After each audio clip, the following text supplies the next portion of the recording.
Anytime somebody says it now, I think about what it would be like if you put it in a text-to-speech and it was like Khaaaaaaaan. Khan. Great. Hello, we're here. Let's play a Hello. game. Let's do a thing. Let's Yes, finish this. let's. Who are we going to first? Oh, it's Winter Una. Yeah, this Yuna's not a doormat. She's She's just also wearing one. she's also not a grand wizard or allies with any grand wizards. Wouldn't Yeah. that be wild if To- Ghost of Tsushima 2? tolerates. Yeah, wouldn't that be wild if hmm Ghost of Tsushima 2 was just like left field turn, magic now? Like, Well, it'll be the Forbidden Machina first, wouldn't it?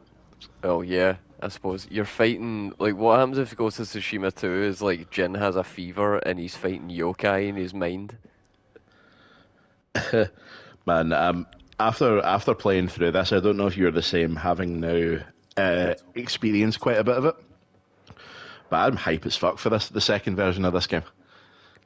Oh yeah, for sure. I would really love to see a more refined, more powerful version on current gen, because like this is fucking amazing, man. But the leap in what's available, like what's possible between PS4 and 5, is pretty fucking noticeable. You're gonna make this better, and then it's like, all right, remember load times? You're gonna have to remember them because you're not gonna see them. It's like, oh, okay. And then they're like, all right, cool. You know how Rumble used to be a thing, and it was like, brr. Well, now it's all up and down your hand, and it's like literally the most in-depth rumble you'll ever feel. This is the kind of rumble that is so precise you could cheat chess if you stuck it up your arse. Do you know that was your first experience of Rumble like the DualShock? No, maybe what? Hmm. I got my I'm. hands on an N64 Rumble pack first. Oh, we get a name a new horse, Oh, sick. We're gonna go with Nobu. Nobu, Yes, because he makes such fantastic music. he does. He goes clip, clip, clip, clip. Now I can't remember if my first instance of that was either a DualShock or the N64 Rumble pack that came with Yeah, the fucking wrestling game that I had. I definitely did Rumble pack first because when I got my N64, which was a Christmas present if I remember right, it came with Star Fox. And Star Fox was one of those games that came with the Rumble pack, so you just got it. I don't even know if that Rumble pack did actually come with any of the games that I owned. I think I was just so like upset about there being an empty part of my controller. Yeah, You and know, it, what I really hated was having to choose between Rumble and a save file in certain games. yeah. Yeah. Oh, kids these days don't know what it was like having to make packs and oh yeah, Yeah, that was memory cards, memory packs. Yeah, memory. Man, little actual screens that clipped onto your Wii screen that had fucking LED lights that just made your screen and a glare up. magnifier. Yeah. Yeah, and a magnifying glass like an old telly. What a time to be alive. And it was like, hey, Yeah. I want to put my Pokemon from one game to another game. Do I do that wirelessly? Nope. You have to get a peripheral, sit your GameCube on it, plug a Game Boy cartridge into the peripheral in your GameCube. It's like, what the fuck? Yeah. But it was a strange time to be alive. It was a strange time to be alive as well when like we found out that you know um, Star Fox was called Star Fox just about everywhere except Europe because it wasn't called Star Fox 64 in Europe. Lilac Wars? Yeah, Lilac Wars. I It's don't know why they definitely.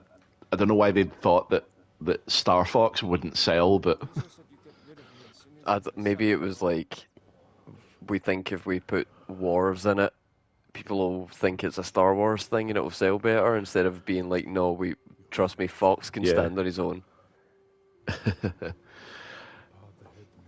Like you're going to be doing Also, a lot of pew pew.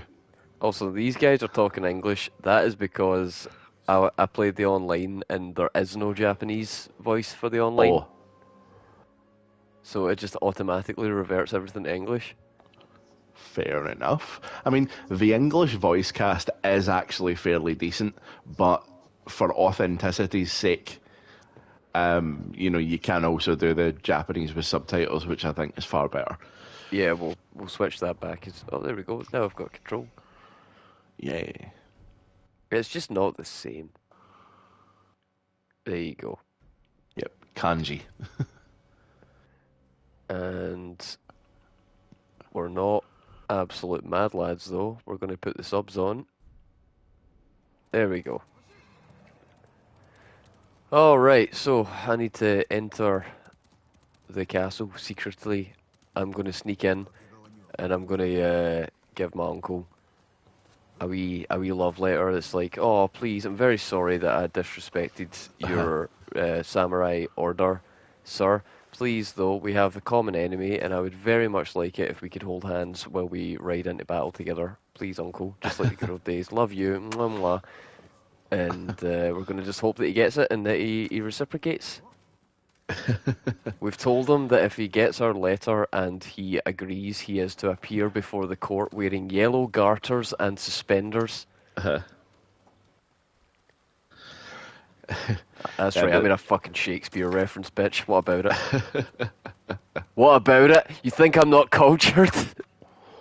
well, you would be wrong. No, you'd be right. I just went to school. Okay, so time for some sneaking. Time for sneak. Sneaky beaky like.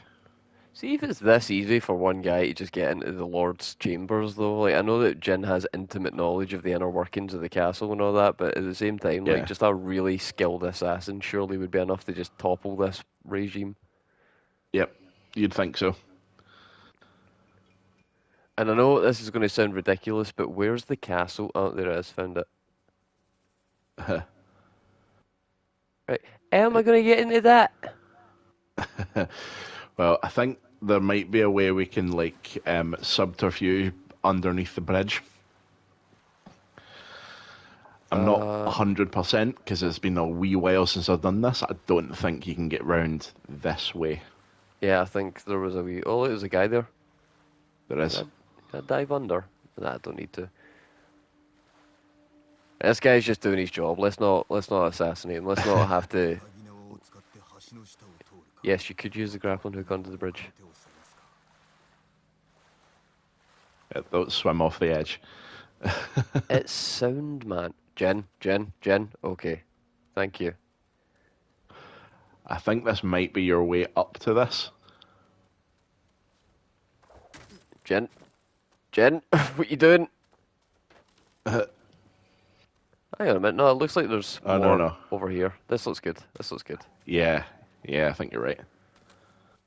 So yeah, I've been playing a lot of Returnal recently. I finished Sea of Hmm. Stars. You've just started it, so we can I've talk just about started it, Sea of yeah. Stars.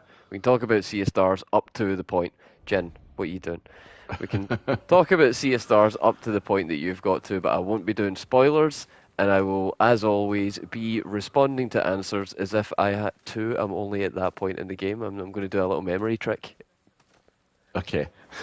So slightly, to give you a bit of time to kind of formulate some of that, I have just been yeeted across Oh the man, ravine, and I have reached the town of the mole people.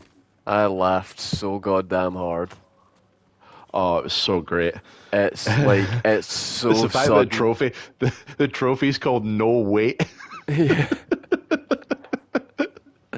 Oh no, It's the best. that was a highlight. That really was a highlight. It was insane how good like as soon as you realize what's going to happen, like the throw thing, you're like, okay, how's this going to work? But the speed of it is what caught me off guard. Like he literally just grabs you, just like get the fuck out of here, like You. fastball specials, like you're fucking Iggy and Stardust Crusaders.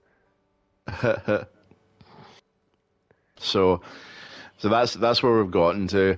Um, Now, I'll kind of preface this by saying, like, there's a YouTube content creator who I deeply respect, and I imagine you probably do to some degree as well because of his mantle as the completionist, Ah, um, Gerard not Khalil. no, actually, I actually think he's a bit of a meme lord, and All right, okay. it's purely because he was sitting on the couch next to Frosk Yeah, I guess. during just do you know that way? I'm like, yo, you're part of that crowd. Yeah, I could see why you'd think that. You're in bed with them. Ooh, that's icky. Uh, Your no, opinion. thank you. You're one of the people that was cheering Frost on, man. I don't know how much I value your opinion on stuff and things. But I don't know. I have this weird like for somebody that is as into trophy hunting as I am and like has been doing it for as many years as I have, I honestly never watch other people doing it. I fucking hate watching people doing it. I think it's so boring.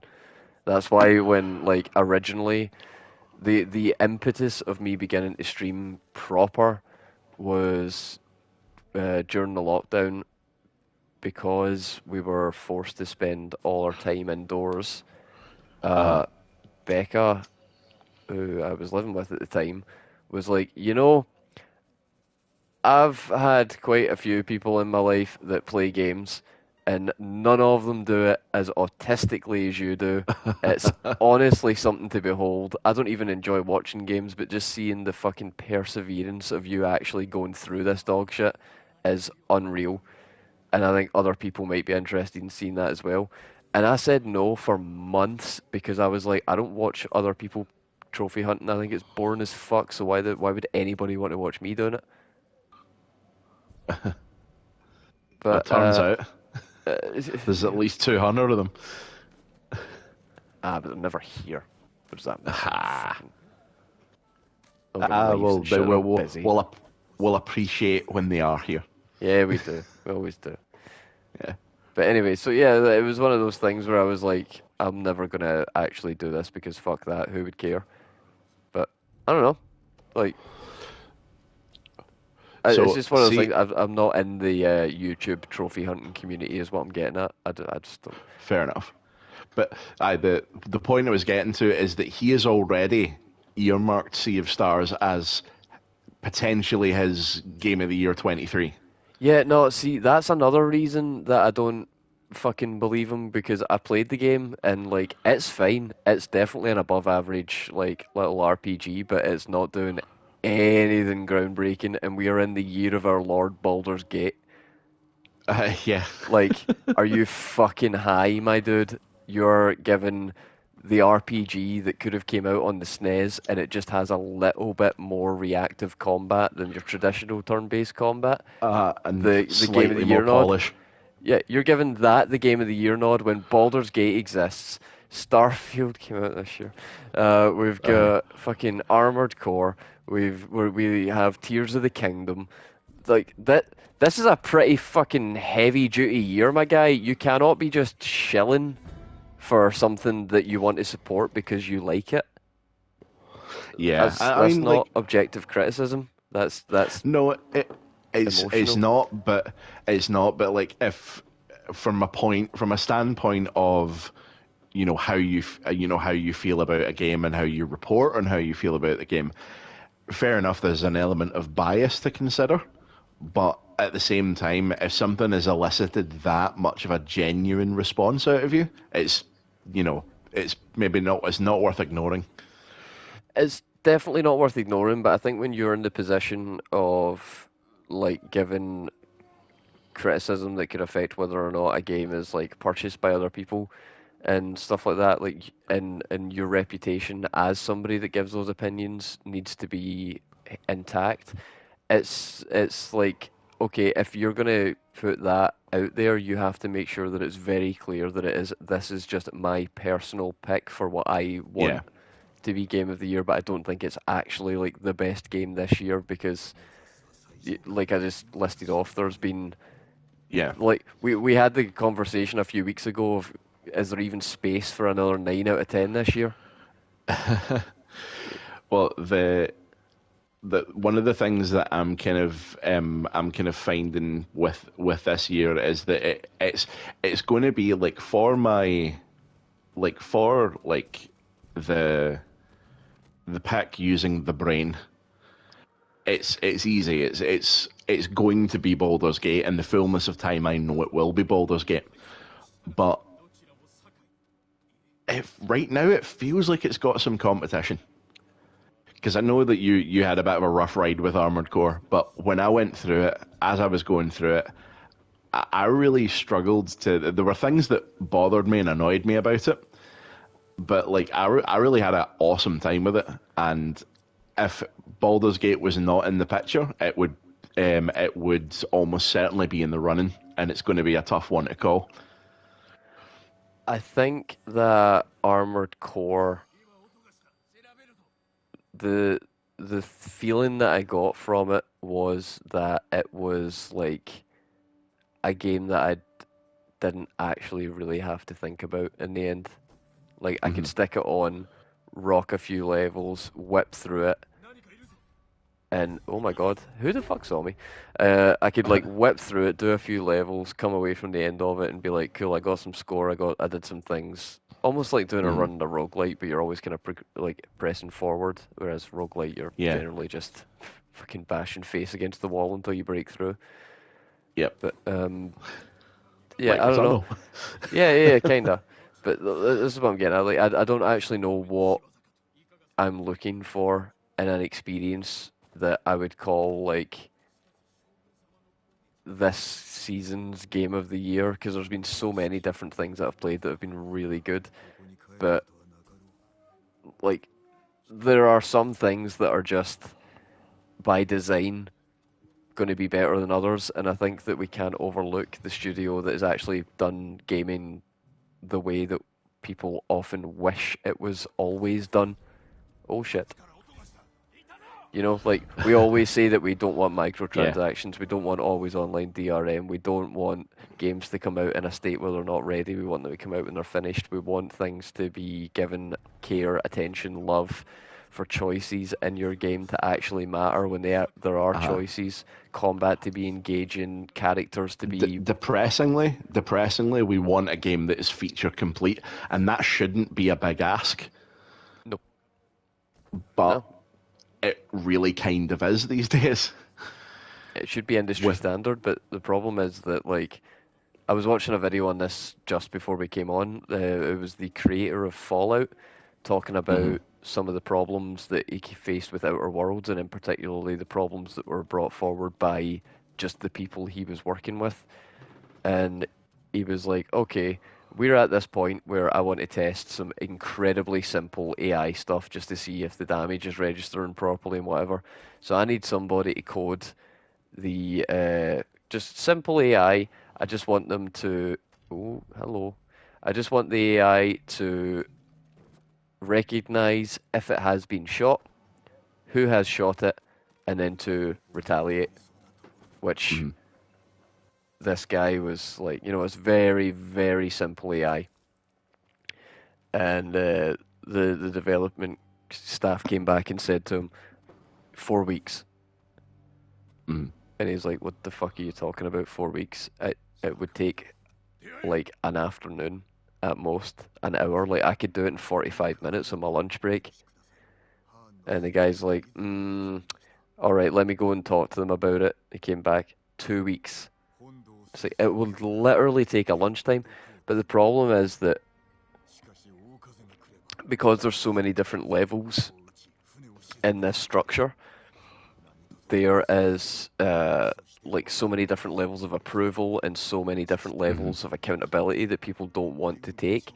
Like people don't want to put their name to stuff until after it's been done and proven successful. Yeah.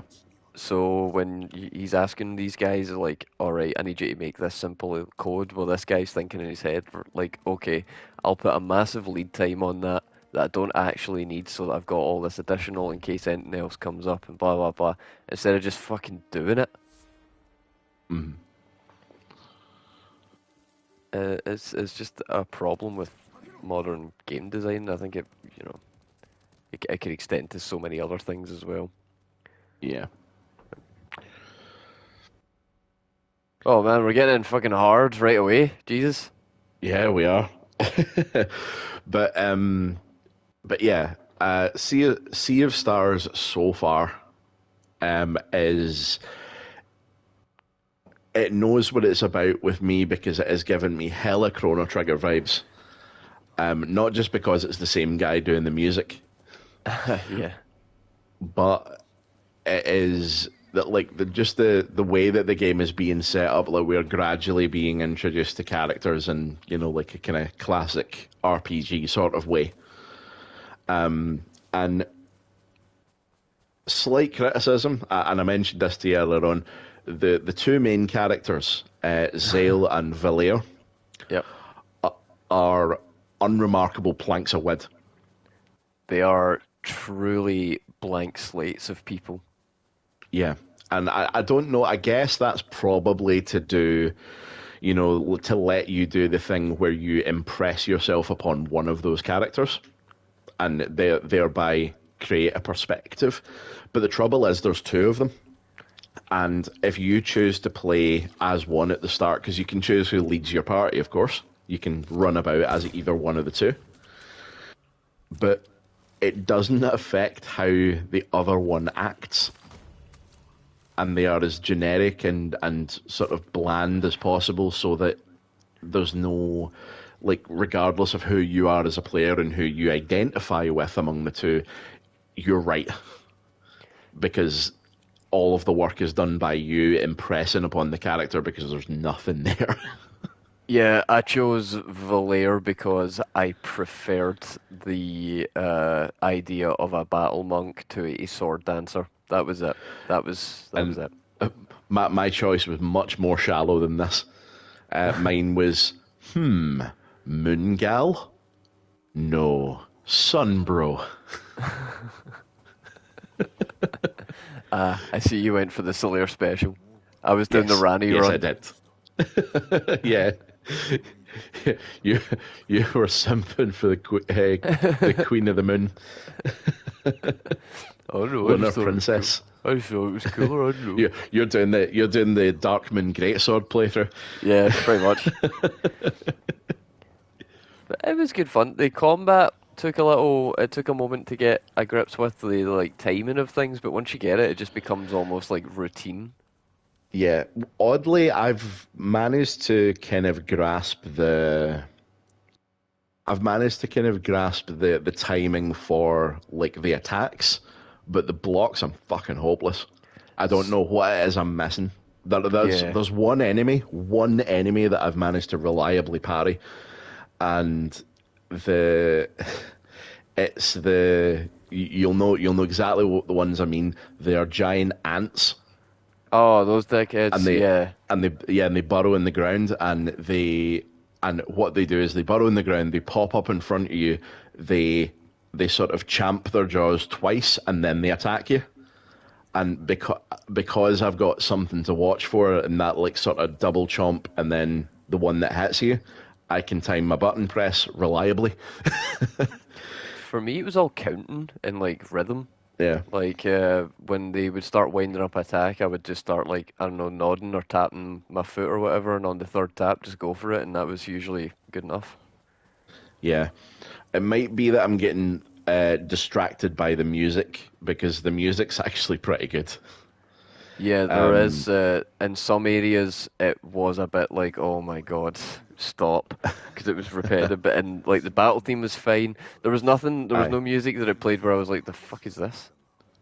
So the battle theme in particular, I want to draw a bit of attention to because in a turn-based RPG with instance battles where you just wander into them, they're random encounters, and you go from the world-exploring piece to the combat piece. First of all, there's like almost zero transition from you walking around to being in battle. You just sort of hop to your places. Sometimes in ways that make absolutely no sense with the Oh terrain. yeah, Like all logic goes out the window. It's just like, all right, one yeah. of you's hovering off the edge of a cliff, one of you's inside a volcano, and one of you's in the lake. All right. Go. But the battle theme in particular, It's well, first things first, it's really good. But the good thing about it is it has a really, really long loop. So like it doesn't look back on itself for like maybe like a couple of minutes. It is like a full composition. Yeah, and like you can be in a really, really long battle and it takes ages for it to roll back around to the starting bit and you recognize it as the starting bit, but you're not like, oh, this music's starting to grind me down in terms of like repetitiveness. Yeah, they've done the battle theme right. That's definitely something that I'm prepared to hold up at the moment. It is pretty good. The only thing that I would say I think is a kind of blanket negative in the combat is the Hmm. lock system. Yeah, that's something that I have been kind of getting to grips with a lot more now. Good Um, idea, really good idea, but uh, not super well implemented. There's too many instances of a lock appearing before like a critical strike that can only be broken by having a very specific team composition and a very specific amount of like abilities and etc. left, and uh, it it feels as if they'd refined that a wee bit better, where there was like a system where it could only draw lock combinations from your available pool at the time. Then that would have been mhm. much better. But there was too many instances where I was like, oh, I could have blocked that if I hadn't used X character to end this round on the last turn, and now I've only got these two available, so I can't access the skill that I need to break that lock. How was I supposed to know that? You know, it's just pain in the arse shit like that, where it's the option was there, I just didn't have the fucking precognition to know to take it before it was even available to me. The one of the things that I would maybe mark the combat down for is its feedback. So in the menu, using one of the relic things, you can turn on like a sort of little stardust spark type thing that goes off if you perfectly time something. So if you perfectly time a block, it'll flash out.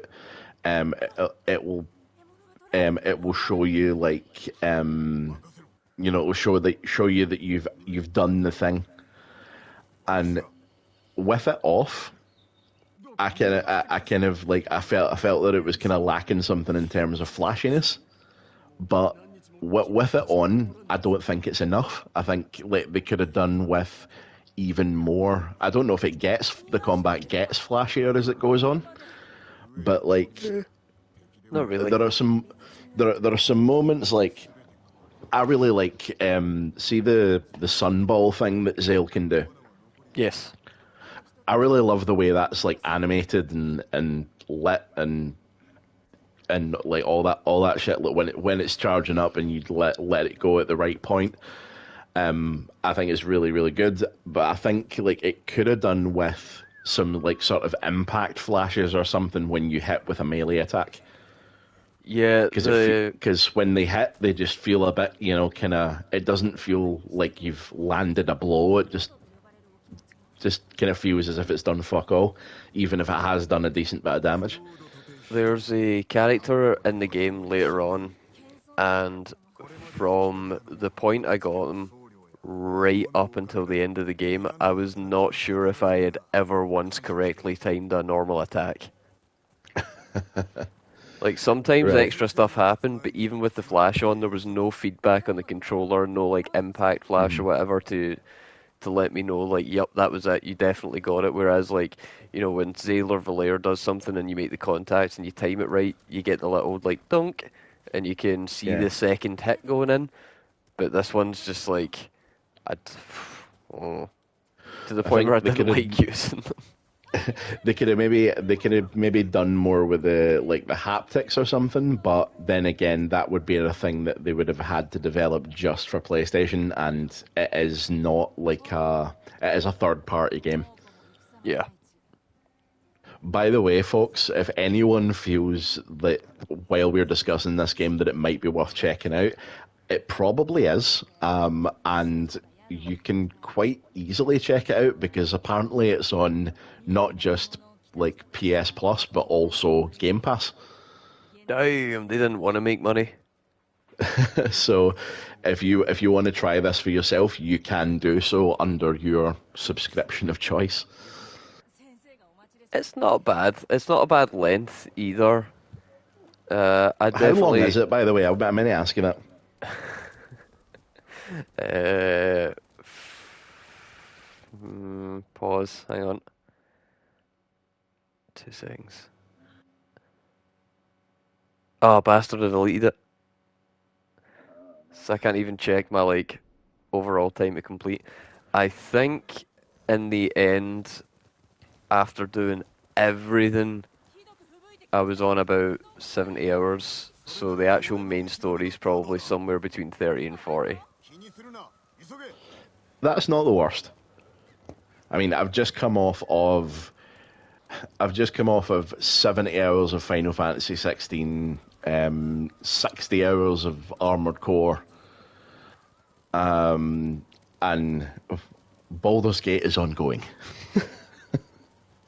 Yeah, man, like I've said, the first maybe 2 runs I do of that game, I'm not even going to look at the fucking trophy list. And I've apparently done like a ridiculous amount of Elden Ring as well. By the way, I don't Oh, know if yeah. I don't know if so yeah, on my PS4 like version of Elden Ring, I looked it up. It was something like it was over 500 hours. Put it that way. Wow. I think it was like 630 hours or something. It's ridiculous. God, and that's without any DLC. Yeah. Oh, on that point, Overdone. there has been a rumor. I did a little bit of a games news roundup. I didn't get the chance to look over much, Okay. but there are a couple of bits and pieces that we can talk about tonight. One of which actually concerns Elden Ring. Okay. There is a Elden Ring YouTuber called Zyostorm.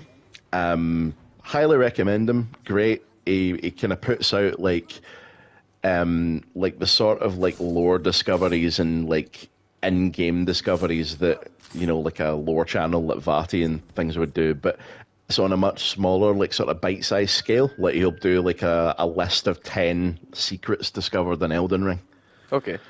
and it's like all in little bite-sized chunks. Videos are about 15 minutes. He has come upon information that states that Elden Ring's DLC could have a release date a bit sooner than we thought. Right. It is desperately close to Rebirth. It's early February. Fuck. Oh, So what a twist of fate that would be if Elden Ring came yeah, out and completely overshadowed Horizon, and then the DLC finally came out and was completely overshadowed by Rebirth.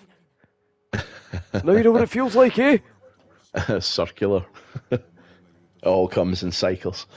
But yeah, like there is that rumor going around that it is going to be early February for the Elden Ring DLC Shadow of the Erdtree. Oh, this is Tomo.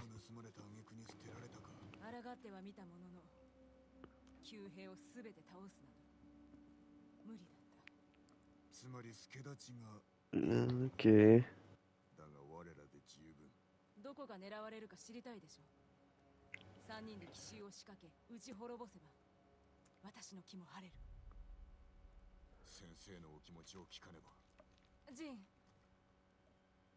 Interesting.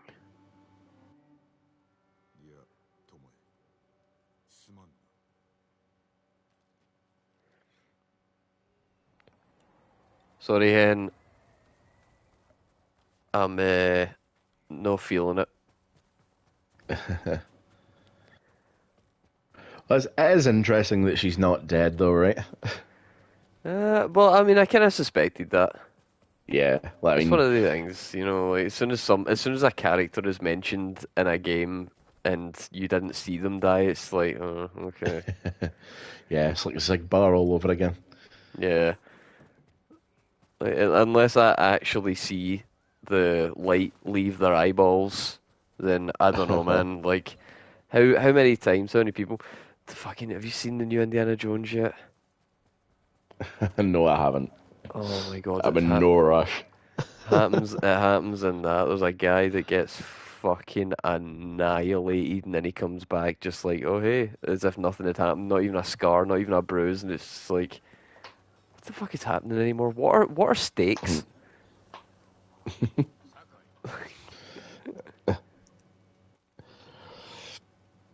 And there was another little bit of PlayStation specific news that dropped about 2 hours ago as well. I don't know if you've seen that. Okay, There is a PS5 Slim and PS5 Slim Digital on the way. makes sense. There's been one every console generation since the first one. Now, there is an interesting element to this as well. If you were to purchase the PS5 Slim Digital and later decided that you'd quite like the disc drive, they will be selling an aftermarket disc drive. Oh, So like a standalone disc drive, which attaches to the PlayStation like this. And I've sent you a picture. let's have a look at that. So the side plates on this PlayStation are in Oh, two parts, and it seems to be that part of the reason for that is to add a hard drive, a disc drive in. cool. That's a good idea. Yeah, so they're kind of modularizing it a little bit, like, and it's going to really, I think it's going to help, like maybe a wee subset of players that I could get the digital version, and I could get the subscription for online now, and I'd still have a bunch of games to play, and I can drop £100 because that's how much it costs to get the disc drive later. If there's a game that I want that's good that I want on physical. Yeah, because I feel like there's a lot more people now waking up to to the reality that digital games are not good. That there's definitely a downside to it, and that is, like as we've said before on here, like when you buy a digital game, you're not technically buying the game, you're buying a license to it. Here's the And thing. Here's the thing. All right. I think the reality of the situation is that it doesn't matter if it gets taken away in the end. People wouldn't have a problem with it if digital copies of games were actually cheaper than the physical yeah, copy of a game. When digital gaming became a thing, the general idea was always that because there's no packaging, no distribution, no stores that are stocking it, no employees to be paid for all of that, it would be a cheaper process to actually manufacture and distribute the games. Therefore, the savings would be passed on to the consumer, and you would be able to get your digital copies for a significantly discounted price. And that just never fucking happened. well, that would make too much sense.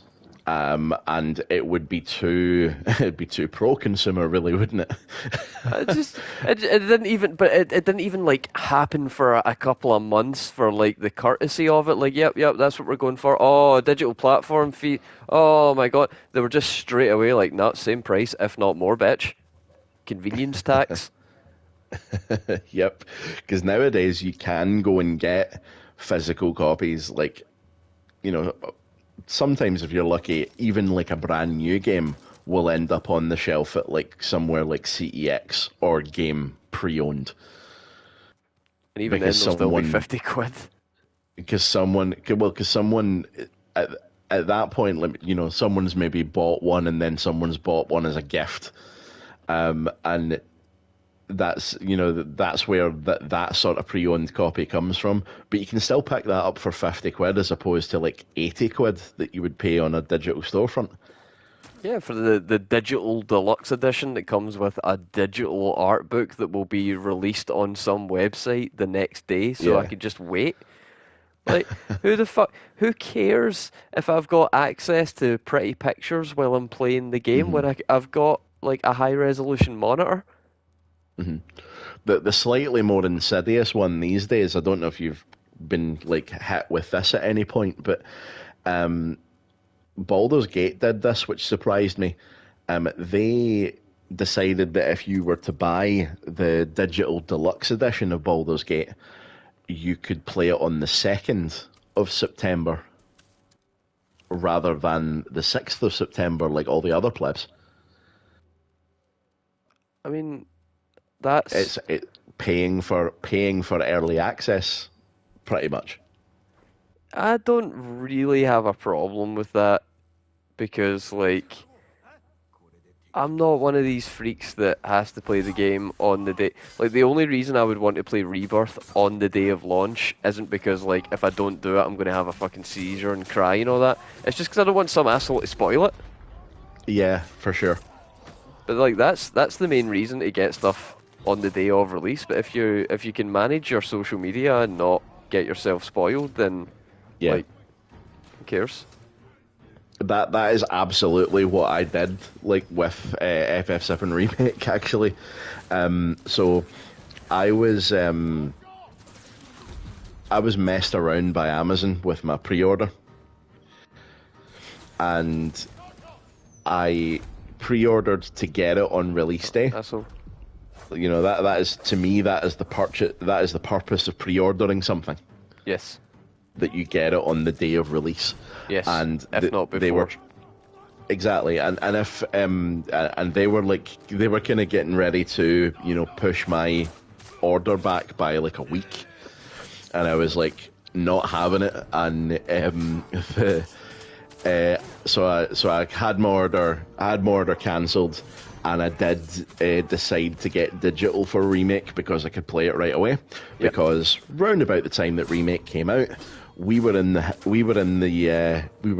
within the lockdown, and it was not feasible for me to visit a shop where I could buy a copy of it. There was a few like distribution issues with the hard copies as well, I remember. Yeah. Well, So just like you were saying, you know. aye, so we went digital for that one. To be honest, right, I would not be above purchasing the double pack. That's my plan. Yeah, I would not be above purchasing the double pack this time, because in physical, so that we had part one and part two on a physical disc, or several physical discs, as the case may be. Fuck. God damn it. You bunch of assholes. Yeah, well, I mean, this is the thing.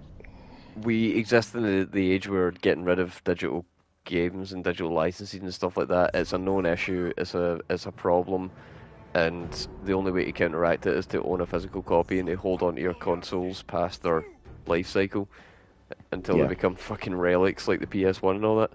But you know, if you really, the way I see paying for online games now and for things like what you were saying, like getting early access to Baldur's Gate for 2 days, it's like you were saying, you pre-order something back in the day, you would pre-order a game, and sometimes it would arrive a day early, and it yeah. was the most amazing feeling when the postman came and dropped the wee package through the door and you went and checked and you saw that game shaped fucking thing and you were like, no way, that's not out until tomorrow. Oh my god, mum, can I stay home from school today? I'm feeling very sick all of a sudden. Cough, cough. And you were so excited to play that game, more than you already were because you had it early because the postman was kind. And like We getting had that with Ocarina of Time. Oh, what a game to get it on. But it's one of those Yeah. things like you don't really get that anymore. But when you are paying for a game and they're like, all right, if you pay for it, if you pre-order it, we'll give you it a day early. It's like, oh, thanks. You're basically like auto-selecting the postman bringing it early shit, which I used to love. That's kind of cool. Yeah, and the thing with Baldur's Gate as well is they did have, as quite a lot of games do now, had a preload window. So from the 31st of August, you could preload it onto your system so that you could play it right away. That's an excellent idea. I can't remember when that started becoming a thing, but goddamn, pre-installing shit. Yes. Obviously, PC Master Race, they've been doing that for ages, but it's Yeah, nice that the consoles have caught up in that regard. yeah. And there is a kind of it kind of puts a little bit of the excitement back in it as well because it appears on your console homepage with a timer. Yeah. I had Vampire Survivors pre-installed on my Switch, Yeah. and I remember trying it, and I checked like when people said it was going to be available, and it was supposed to be at like 3 a.m. And then I just kept randomly checking it throughout the night, and eventually, just after midnight, I tried it and it worked, and the hype was real, my guy. I was messaging Florin like, "It's live! It's live!" He's like, "Oh shit!" We're scrambling to the thing. Like we got really into it. Like Mhm. the launch of a game can be a special time if you are hyped for it. And I've had several games already this year that have kind of filled that space. Oh yeah, Nintendo fan over here, eating good. Yep. Nintendo. So they had it with Tears of the Kingdom, had it with Armored Core, and had it with Baldur's Gate, and they've all been great. I need to go back and finish Zelda. Zelda has kind of been unfairly sidelined while all of this has been happening. I don't know, man. I did kind of hypothesize that I think Tears of the Kingdom is going to ultimately end up a forgotten game. There's nothing wrong with it. I just don't think that it's going to be as revolutionary as Breath of the Wild, as beloved as whatever the next game will be, and like you say, Well, I mean, you've not even finished it. Though you wouldn't have dreamed of letting Elden slide unfinished. oh no, definitely not. But the thing with Zelda as well is like with Breath of the Wild, like we have had like our expectations tempered a bit for Tears of the Kingdom, and because of that, we know how much there is to it. That there's so much depth in the world, and they have effectively like doubled and then added another half onto the map essentially. So like that, you know, like having like round about the same amount of collectibles, maybe kind of and some new ones as well, scattered over a much wider area. You know, there's a lot to it. I just imagine it's the same collectibles, and between games, Link's just dropped them. He's like, "Oh god damn it! Yeah. Oh, I picked up Um, the chicken and used it to float, and then they all picked up my collectibles and buggered off." but I don't think it'll be a forgotten game. The reason I don't think it'll be forgotten is that it has already improved on the formula enough that people are already reporting that they've gone back to Breath of the Wild after, and it didn't feel as good. Yeah, that generally should be the case for a sequel, you would think. But that doesn't necessarily mean that just because the gameplay was improved doesn't mean that its impact overall is improved. Not necessarily improved, but refined, and like in many ways, like kind of made a lot more convenient. Um, the, there's a really broken power in the game, called Ascend. Yeah, you've spoke about this one, the Yeah, swim I through think that. rocks thing. Yeah, swim through rocks above your head and emerge on the top if there is a top. And you can do this with any surface, that will allow you to do it. Any flat surface that you can target this thing on that has a top, you can go through it. It doesn't matter how many layers of rock that are between you and there. You just That's swim silly. through. It is daft. It is the wackiest power up in a game that I've ever seen, and the fact that they've given it to you in that world just makes it hilarious. You can like skip out huge portions of travel, and that it's convenient to use because it's just like an L1 press really. Show me your face. His hat's too big.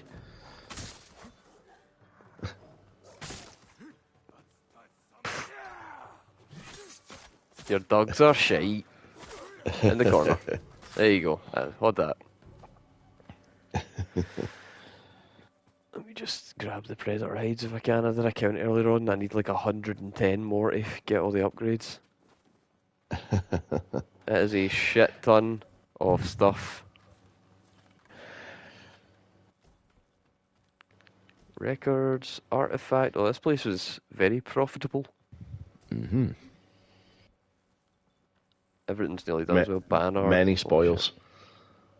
God damn it. General dog shit here.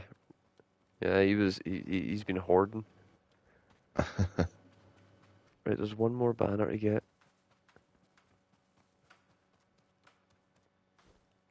Well, the soundtrack went off there, and I genuinely thought there was somebody right outside my window, just like chatting.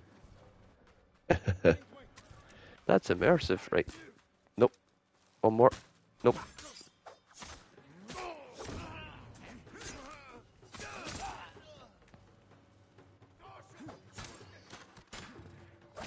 So I guess we should finish off the Sea of Stars first impressions. Yeah.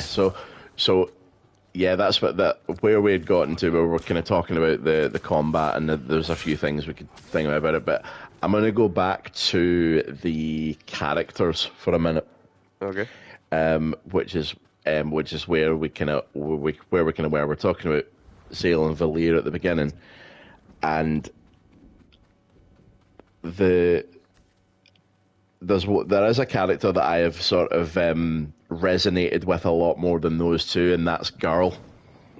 Yeah, of course. Garl's brilliant. He's every bit your sort of like slightly goofy anime protag. He's yeah, I guess, yeah. Yeah, he's sort of like he's sort of clumsy, and the he's compared to the other two, like ultra fit solstice warriors. He's a bit on the portly side, which I can resonate with more than a little bit. And his sort of class, because we've had Battle Monk with Valir, we've had Blade Dancer with Zale, and what is Garl's sort of character class? Why, it's Battle Cook, Warrior Cook. Warrior Cook, Warrior Cook. And he uses just a shield. I think it's a pot lid. Well, that's the thing. It makes me think that maybe that's how it started. Like maybe, oh right, yeah, I'm just gonna use this pot lid here, right? Okay, and then that's gonna graduate into a proper shield, but it does just look like a lid. He's gonna come back as Captain America. But yeah, no. Garl is kind of really endearing to me for some reason, and I don't know if it's just like the fact that we saw him hurt right at the beginning of the game, and then promise his two friends that when their training's done, he'll try his very best to be ready, and he is. Yeah, and he's waiting with snacks. He spent a long time getting ready to be the most helpful support character possible. Yeah. And then you go and fight stuff that are only vulnerable to magic, and you're like, oh great, I'm glad you've got a pot lid. Well, I really like the fact that he can charge too, though, with the little snowball things that fall onto the floor. Oh yeah, that's a mechanic. That's an interesting one. Yeah, it's a really weird combat mechanic. But basically, to explain it as I understand it, you add your character's you can when you hit an enemy, they drop these little pickups, and you can with R2 or is it L2? It's one of the shoulder buttons. You can bring those orbs onto your character that you're choosing their turn, and it adds their element to the attack. So for Valere, it's moon. For Zale, it's sun. And for Garl, I'm not entirely sure what it is. Is it just more physical? Yeah, I think if it was classed as anything, it is just like additional physical. He's like the only character that's like he's like a raw build. Yeah, Whereas, no you've got scaling. yeah, he's a raw build. You've got like a fire spec, you've got a moon spec. I guess that's arcane.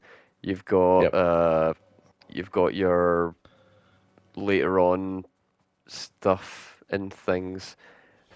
I was I shocked that have seen fucking like I have seen like one of the other characters. She looks ultra cool. I can't wait to play her. yeah, she's pretty good. You know the one I The mean already. yeah, Captain Cliche. That's not even me being petulant and saying like, "Oh, Captain Cliche over here." It's like, no, that is the actual name that they choose to go by for reasons. It's one of those things, though. There's a lot about the decisions that some of the characters make that you're just like, you don't have to do that because everybody here seems pretty level-headed. But Yeah. it is what it is. There's another couple of characters as well that you'll come to like or come to know. I don't know if you will like them or not. But overall, like the game does it does a decent job of like build the party, get to know them a wee bit, go on the journey, branch off and do the side tisms for each individual. Gather four treasures of the elements.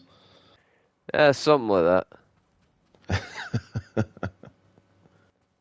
It does a lot though to try and subvert the expectations of the standard tropes of these games. For example, the fast travel system being just a giant statue that puts you in a ball and throws you at the speed of sound. That's pretty good. Um, have you got the boat yet?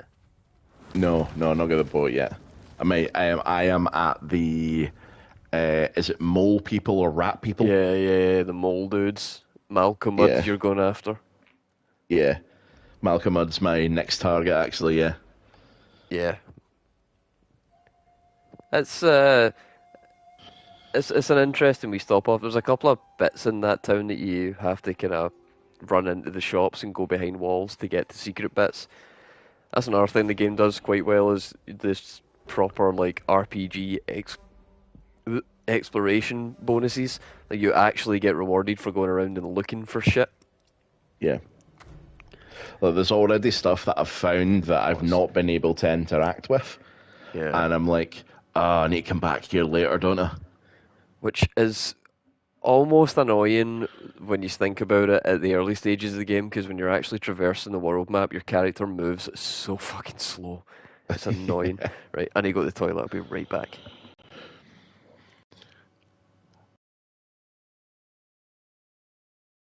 Chat is quiet tonight, but King Kong's here. Hi, my man. How you doing?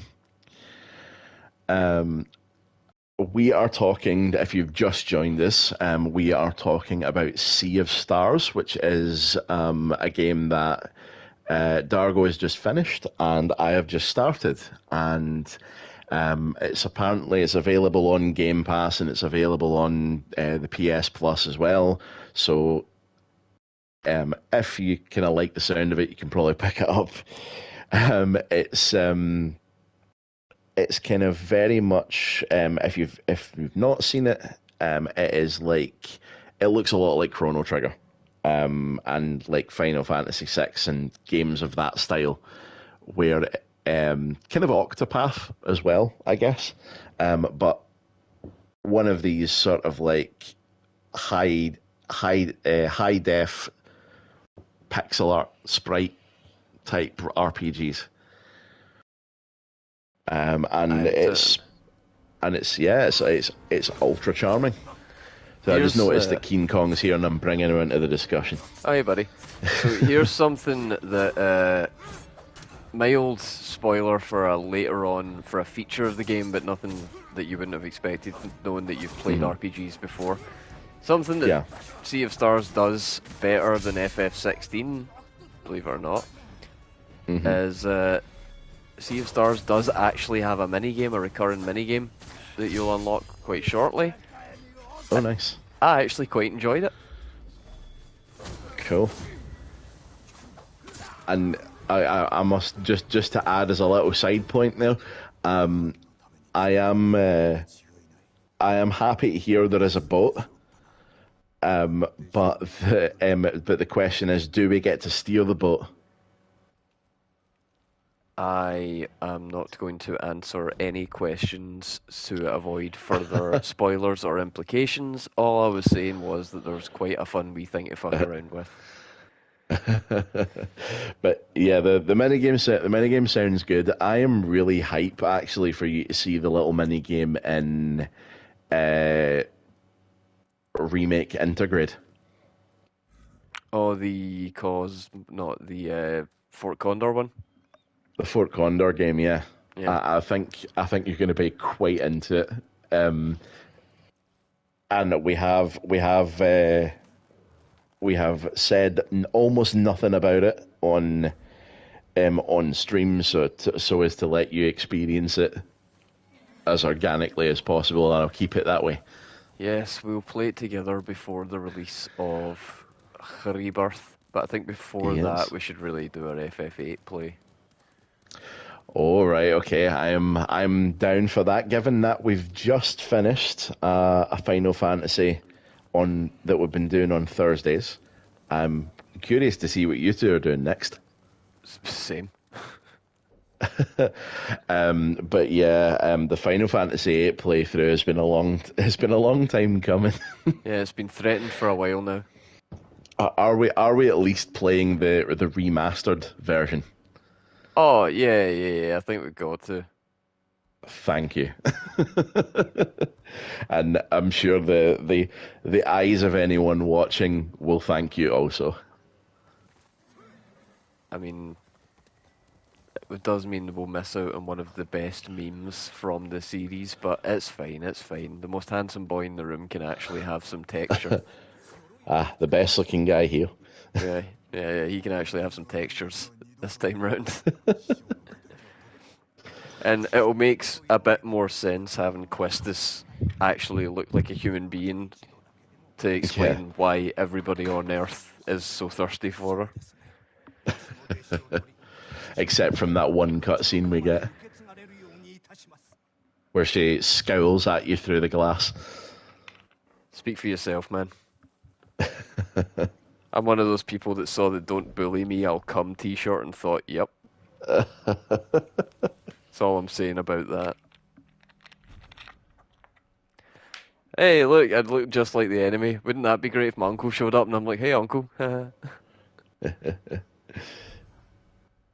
So we have all the Mongol armor pieces.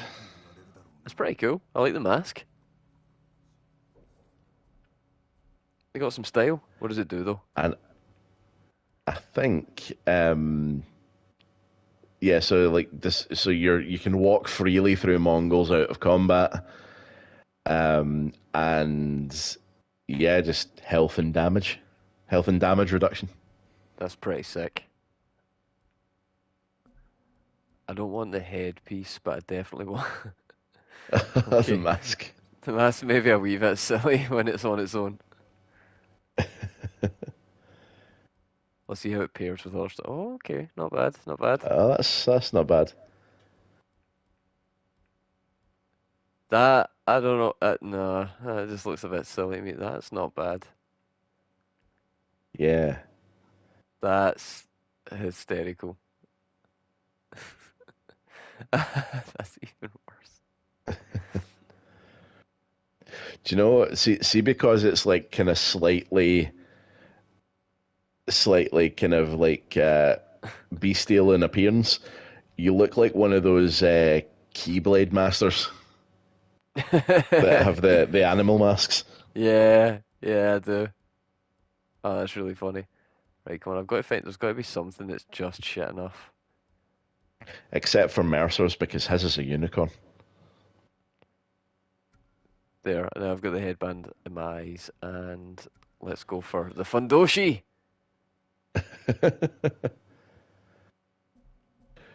A true samurai needs no clothes. Jin Sakai after too much sake.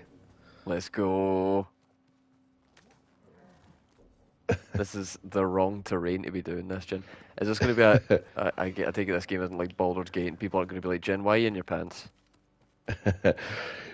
Do you know what I feel like? I don't know if it is because I've never done any of the multiplayer in this game, but it seems like it would be a bit of a meme to wear that and the tin guy, the one that looks a bit like a waste paper basket.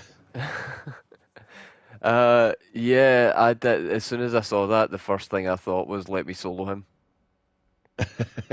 Yeah. You know, like him in this case being the can.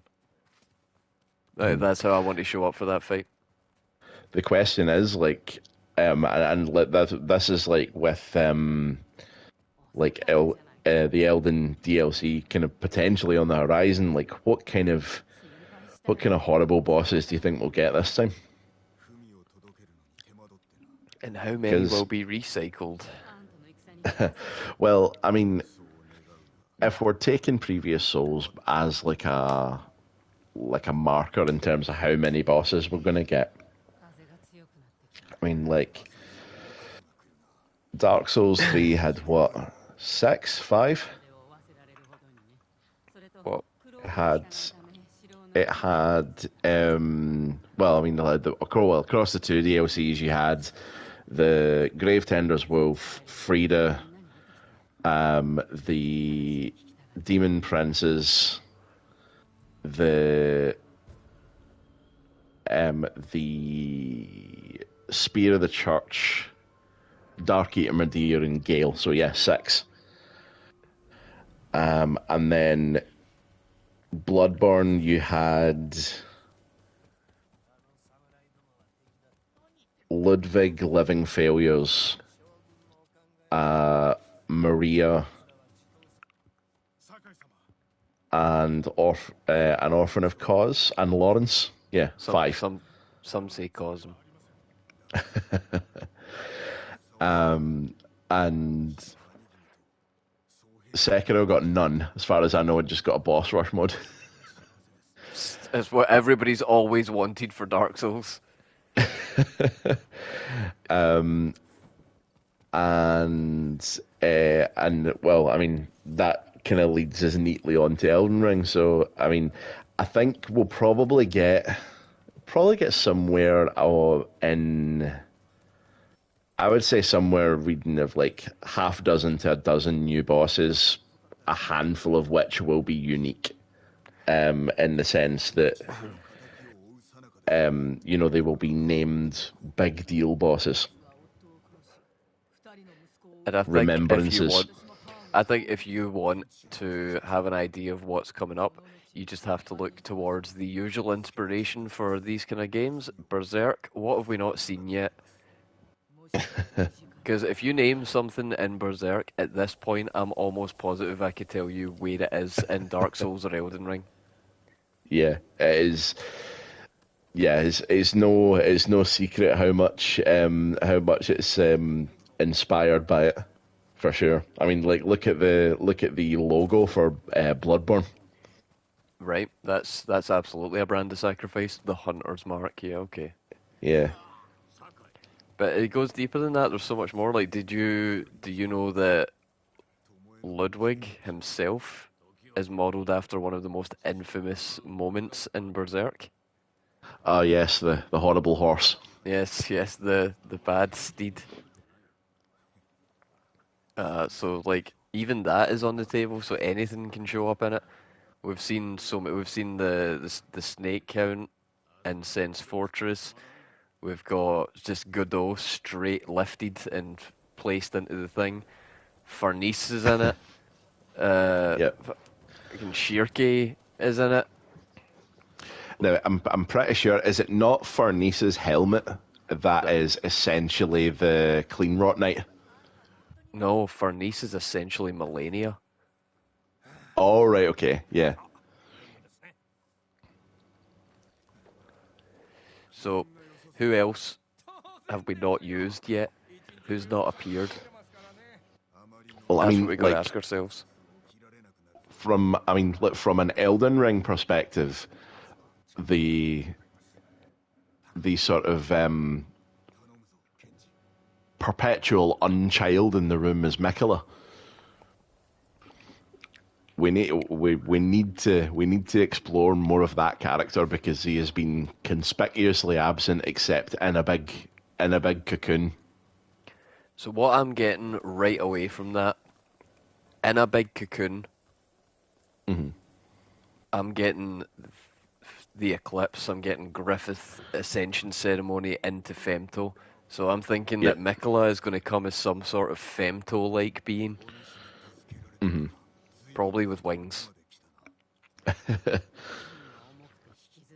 So, like, Mikola, what we know from Elden Ring, Mikola was once a Golden Order fundamentalist, which meant that he used a lot of the incantations of the Golden Order, and he he ended up turning more towards the Halig tree and specifically as well the creation of what they call unalloyed gold, which is not it's not basically pure gold as we would know it, like in real life, because pure gold is a really soft metal. In fact, you can bite through it, Yep. which is why people used to bite on coins. Yeah. But the That's why the gold unalloyed armor gold. is also dog shit. Yeah, it's terrible. Unless you're trying to trade with pigmen in Minecraft.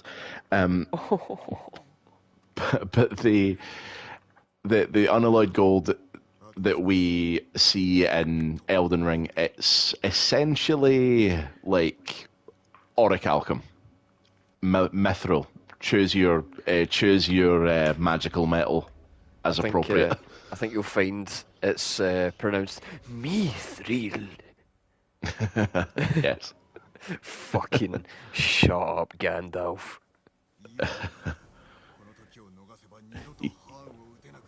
Ket She, is Ah, there a Ket She in the room? It's pronounced Kate Sith. Shut up, Ket She. and the internet seems to be melting down about that since we announced it last week. I think Max nailed it, and we should all just stop this silly argument and agree to call him cat shit.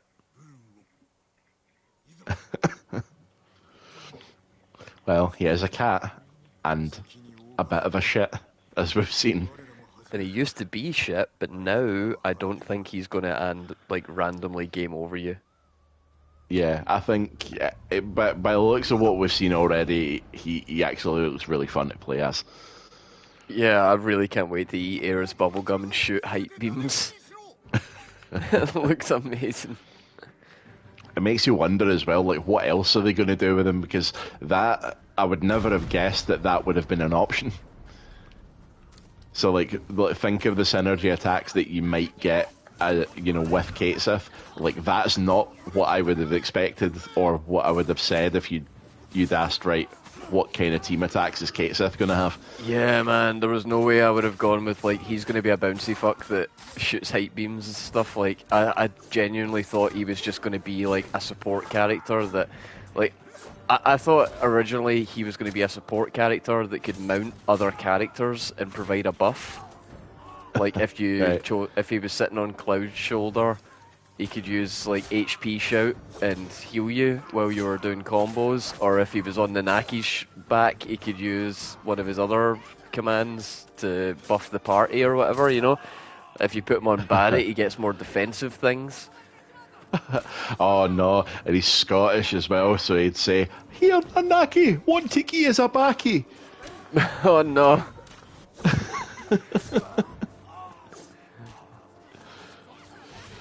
Depending on what part of Scotland he's from as well, he might end up saying something really off-colour to Barrett. Oh god, no. Him and Sid are No, sharing memories of the good old times. no, that's not what I meant when I said a collie back. Oh dear. What was that about Coraltown? Nothing, Barrett. What you The saying about the coal. coal? It speaks to me, brother.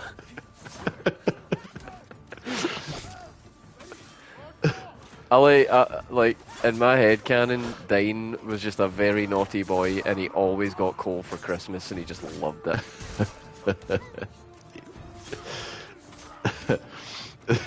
He is without a doubt far and away one of my favourite FF7 abridged characters. He picks up That a bit that of sooty rock. He's like, "What the hell is this, shungite? Get this out of my face. This isn't coal yet."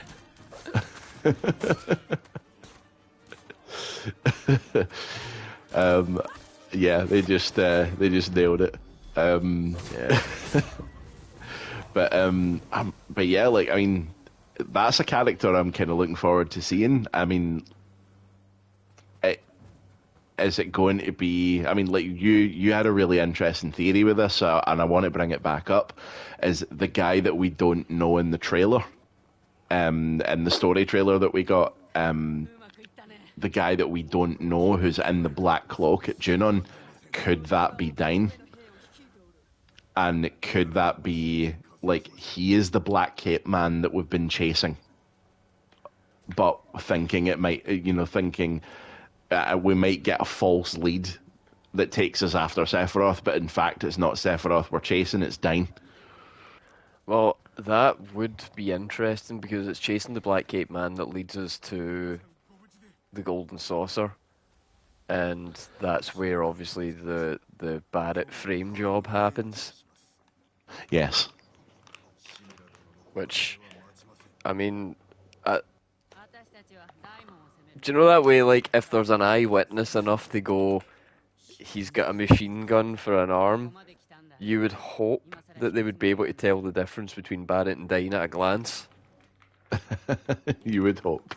But I don't know. Maybe they're just going to be like, I don't know, it was dark and all I could see was muzzle flash. Either that or wow, Final Fantasy VII was really progressive. No, what am I kidding? No, it wasn't. We heard you, Tifa, on the stairs that one time. Ah, Tifa. We breezed past it as quickly as we could on stream, but we all know what happened. And then obviously there was Sid just constantly telling stories about the good old days and threatening to send the thingy to space.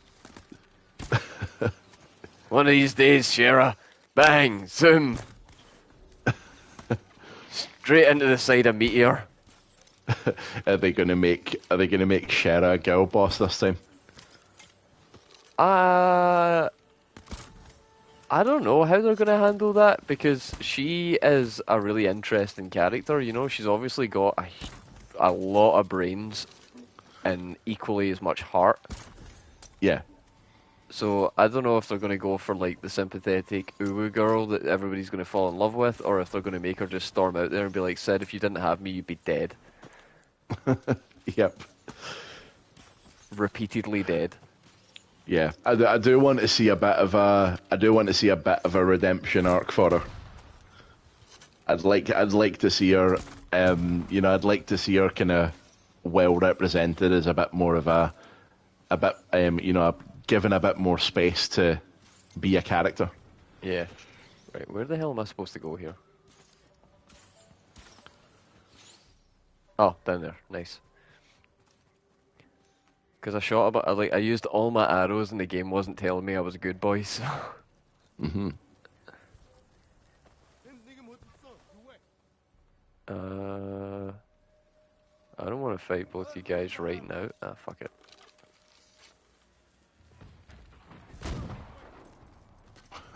Bang! He's hella dead. So very dead. That guy doesn't care. Oh, he did for just long enough to see it coming, which is more than some people get, so I don't know if that's a good thing or a bad thing.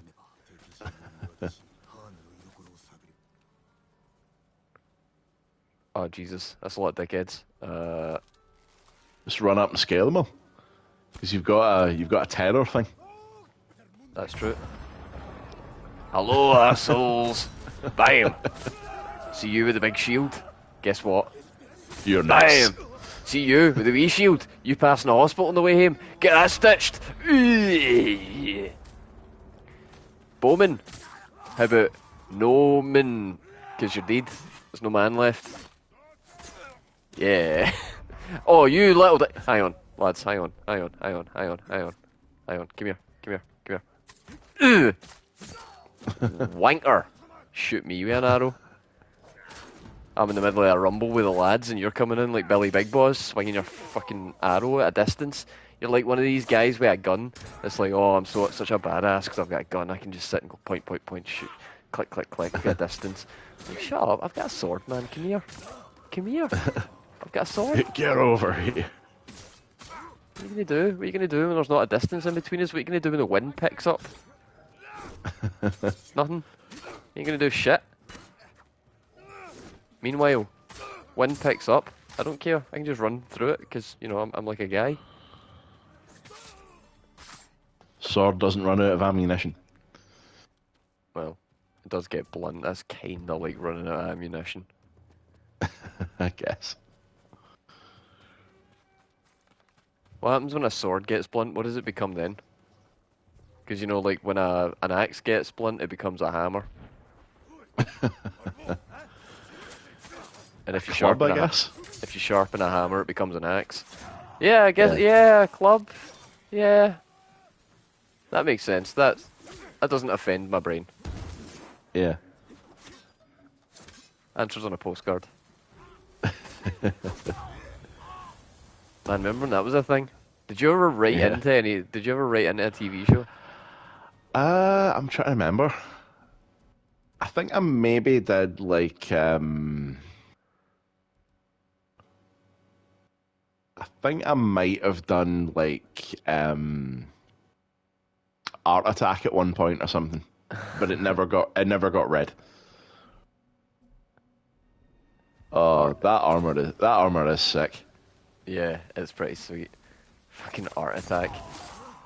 I used to love trying to do art attacks in my house, and I was always like grabbing all the fucking like spare clothes and shit and try to like put them in rooms and make big things, and they were always dog shit because I had no vision.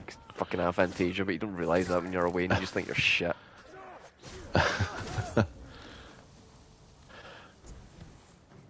Like they had, I don't know, like I don't know where like they expected like all these kids to get like all these art supplies, like or where to procure the difference between poster paint and acrylic paint. Yeah, I had no goddamn clue. And do you know that way when he's talking about like this one's 2 parts glue, 1 part water, and I was like, what the fuck is a part of water? Aye. What does that mean? I mean, with that is fairly simple. It's just like however much glue you're using, use twice as much water. Aye, but nobody explained that to me. I'm going up to my gran like, Gran, how many parts are in a cup? And she's like, oh no, the wain's broken. He's talking in riddles, man. He's speaking in tongues.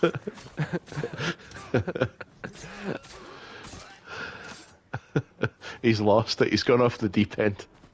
How many parts are in a cup, Gran? Well, there's the side and there's the bottom. If it's a mug, it's got a handle. I don't know. That's 2 parts, 3 parts. I don't know. All right, okay. So if oh my god, like this was the kind of autistic math we were getting into because there wasn't a clear instruction where he was like, he could have just said it. Oh hey man, whose side are you on?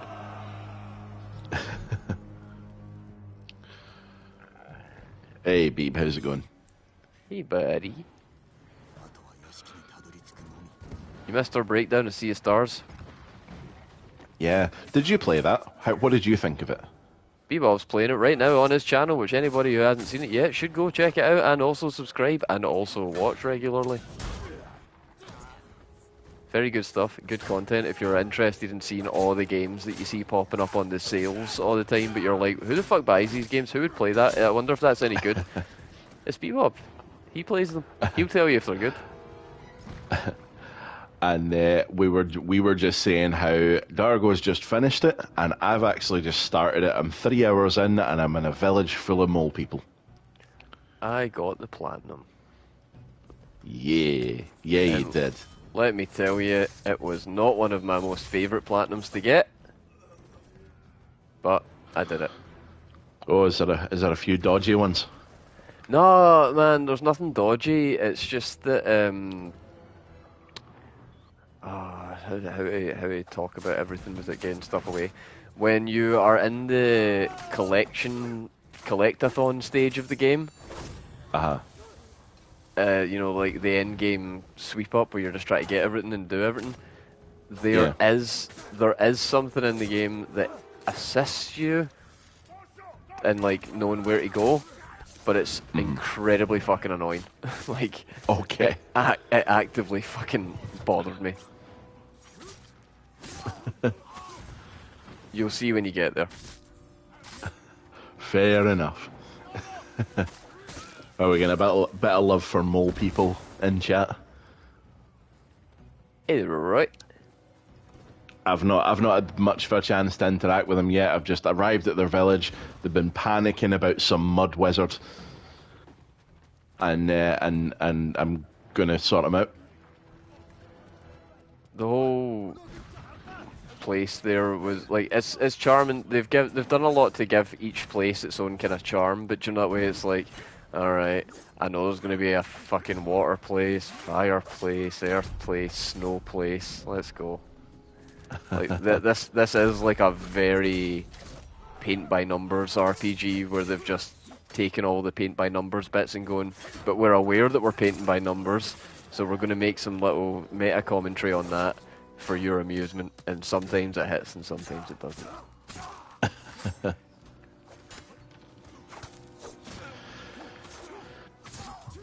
Well, I'm much looking forward to a lot more of it, and it's going to be my kind of it's going to be for the most part. I think it's going to be my kind of more relaxing game when I step away from BG3 for a bit. Oh yeah, there's nothing in it that's going to boggle the mind and demand like insane combat prowess or anything like that. Like I've so far I've just been having a nice time. One of the trophies is for playing the game a specific way, like with a specific relic that you don't get until like the end game on. That's the only time that I'd say that you really need to pay attention. But even then, once you get into the swing of combat, you're very much just like, right, do this, do that, do this, do that, done. Mm-hmm.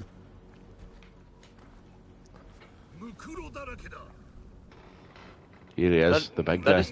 Oh man, I wanted to do all the side content. I just accidentally go for the main story. Whoops. Oh, don't worry. We're gonna get some more chance to do some side content. Don't you worry. Okay. I didn't think this would be the final fight. It's too early.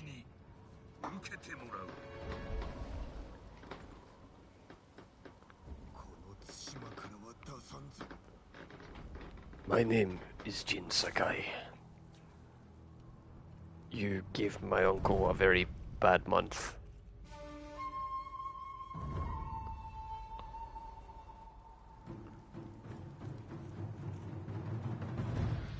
Right, hang on a second, man. I'm trying to roll here. Just chill out just a wee second there. He's a wee bit murder happy. Got a wee bit of a murder boner on. He's been waiting for this encounter. Well, this is end of Act 3. Kill the Khan. Kill the Khan. Khan or can't? Let's find out. What kind of asshole are you? Big spearman? Right. Go on. Yeah. Yeah, he has a sort of halberd glaive type thing. It's double-ended, you see. Fucking hell. He's got some big old swings on him. Yep. He's doing that Got some Rathian tail moves. shit. He's got the moves. He got the moves. Don't worry, I got this move. Bitch.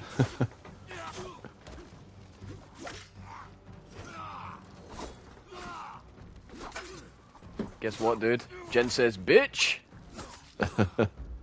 What does Jen say? Bitch!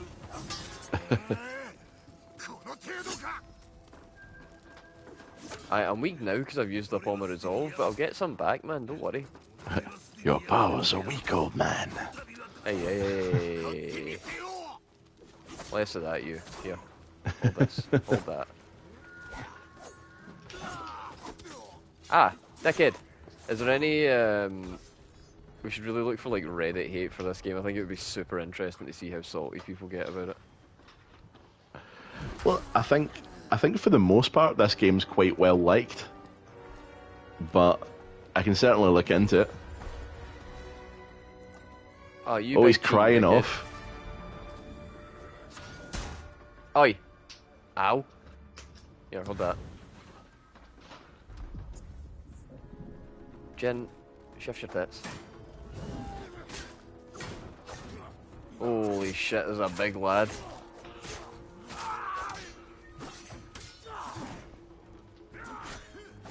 You wait your turn.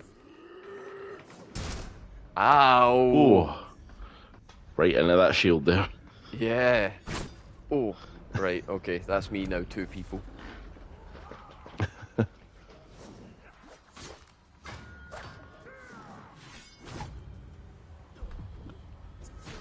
Jen, what you doing? He's at it, man, telling you.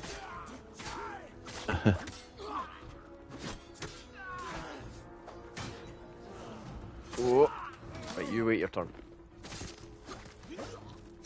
Oh, when they're on the ground, you can like one-shot them. Yeah, the finish him.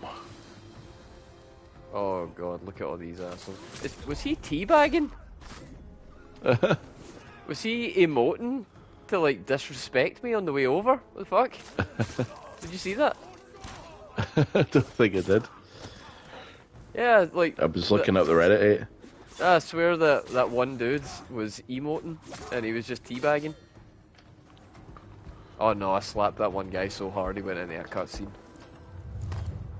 Okay, right. So we've got a couple of wells to draw from here. We have unpopular opinion. I didn't enjoy Ghost of Tsushima. Okay, let's see it. I want to see if I there's feel like anything I agree with. I feel like the only person with this opinion, but I've been playing Ghost of Tsushima for the past 2 days. I can't say I've enjoyed myself. The setting of the game is awesome and the visuals are incredible, but the story hasn't pulled me in like I wanted it to. I wanted to forget where I am when I play it, but all I'm doing is thinking about other things while playing it like I'm bored or something. I have a ton of respect for the work that is put into the game, but I don't know, has anyone else felt the same about this game, or is there something wrong with me? Oh, so like no examples provided, just I don't feel great. Yeah, don't feel great. I don't care about your feelings. So, what I think will be a lot more entertaining is this thread here, which is, what's something you hate in Ghost of Tsushima? Okay. So we're going to have, like, opinions of, like, varying colours from all across, and we're going to... Do you know what might be fun? To just say whether it is a skill issue or not. Okay. Okay. Alright, we'll take the vote. Is it a skill issue or is it a legitimate problem? Aye, legitimate grievance or skill issue. Alright, so first one. Personally, I hate fox dens. I feel that there's so many of them, and every time I want to discover something new and go to the question mark on the map, most of the time it's a fox den. Fuck all the way off. Never bothered me at all. I was always overjoyed to see a fox. That's So 100% is this a into no? that guy. Is that another? Is that the other category of? Well, that's just your opinion, man. I would put that in the fourth category, which is going to be reserved for really special takes, which I'm going to call psychopatter. Saying that you didn't like the foxes is psychopatter. Like, do you know Yeah. that way? Like, if you have an animal and you bring somebody into your house and that animal doesn't react well to them, you're instantly like, what the fuck's wrong with them then? Like, this guy doesn't like the foxes, what's wrong with you? How many dead animals are buried in your garden? So Like, this so guy this sounds like one a psychopath. So this one here, I suspect, is one that I may slightly agree with. The game world doesn't change after progressing through the story. I don't hate it, but I find it a tad disappointing. For example, after a liberate an outpost, people come to settle in, some start to reconstruct, but no matter how many times you return back to it, the outpost is still in ruins and the fire's still burning. I wish that locations would be repaired after a while. Another example is hanged or impaled victims. I wish Jin could bring them down and ask some peasants to bury them. It doesn't Yeah. feel like it defeated the Mongols if the map continues to be littered with peasant corpses. I am gonna, I'm gonna put that in the, yeah, no, fair enough category. Like, I actually agree with pretty much everything there. Yeah, I mean, there's when it comes to open worlds, like kind of open world type games. I mean, even like kind of like games with reasonable exploration in them. There usually comes a point where the game world changes significantly. Like for example, pulling just out of my arse with Elden Ring when you burn the Erd Tree. Yep. There is the game world fundamentally changes irreversibly. And there's so many games where that happens, like where something like that happens and it markedly changes the game world. Whoa, get fucked. Oh, love it. You're a sword main now. Oi, dickheads. Right, hang on. Can't be having that.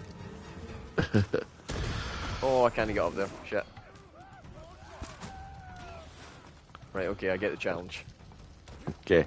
Next is the interiors and houses are all the same. I really wanted to see world building like Red Dead Redemption 2, but I hope Ghost of Tsushima 2 will do it. That's fair enough. The interiors are all pretty samey, like everybody owns the same shit in this world. There's one shop and everybody goes there. This one's kind of funny. The way Jin opens and closes doors, even if an NPC is in front of him, they don't hold it open for you. It's whack. Yeah, okay, fair enough. Legitimate criticism, boys. When sometimes Mongols have magnet-like combos and you can't dodge them. Yep. That sucks. I mean, do you experience much of that? Oh, yeah. No, I definitely noticed that one. There's so many times where I've... Whoa! Combo! God damn, that was sick. There's so many times where I've been like, I definitely fucking... should have dodged that. Hey, we did it.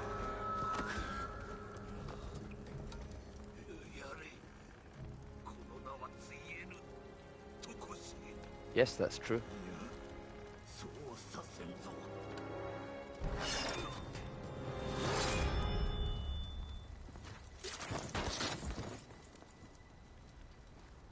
Awesome.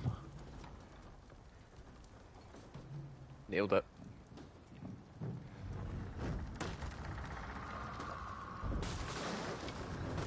Oh no, Jen, you gotta go.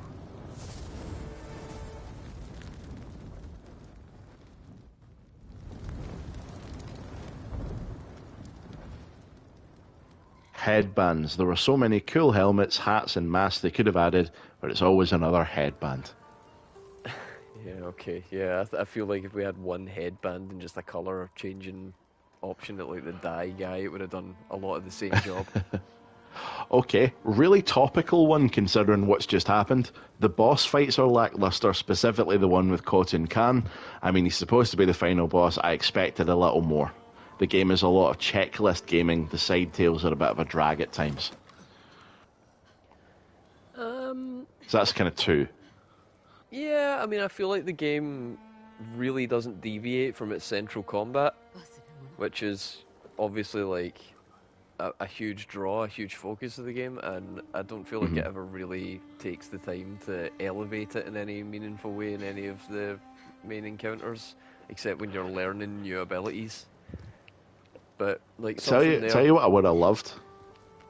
was that. See more non-human enemies. I mean, I get that they were trying to go for more historical, but Japanese mythology has so much to offer, and they make small reference to like things here and there. But it would have been nice to come across a few genuine yokai somewhere, Yeah, something or spooky like hidden in the world.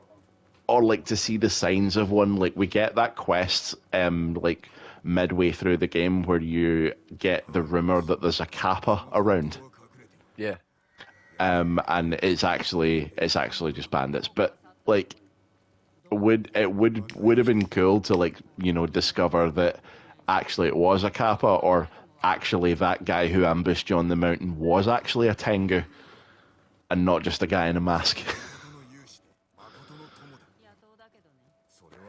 it turns into Scooby Doo.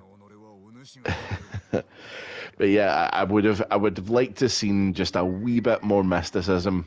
Maybe I'm just like a kind of I'm just a sucker for that kind of thing, like being a fan of fantasy and all that. But I don't know. I think it would have gave it something. Like I said, Ghost of Tsushima 2 is just a yokai hunt in Jin's mind. It's Yeah. actually ghosts. All the ghosts of the Mongols come back and start haunting the island, and Jin has to get a spirit blade and go and kill them again.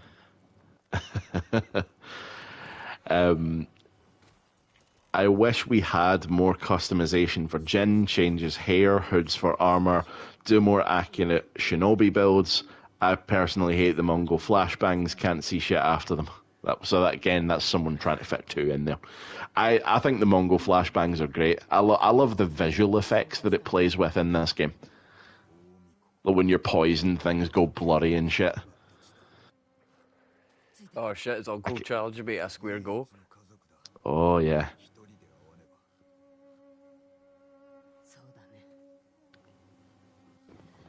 But But do you you are think my family, you know.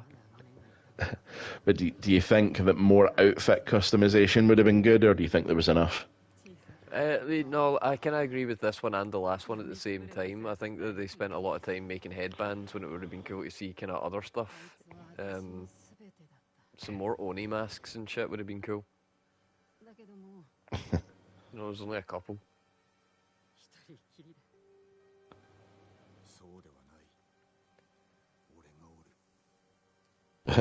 That we don't get to kill the fuckers who killed our horse. I want to ghost stance them. Yeah, no, that's fair.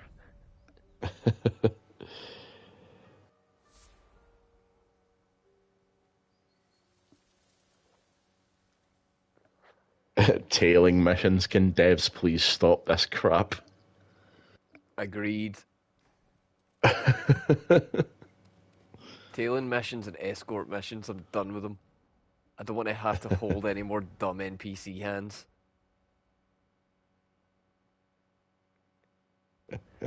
Alright, so what have we got now? We've got. Right, that's the last thing. So we've got a couple of stories we can do. We've got about 45 minutes. Oh, plenty of time. Let's get through these fucking things. Yeah, that's the last Ishikawa tale as well. I think they're all the last tale. Oh, So nice.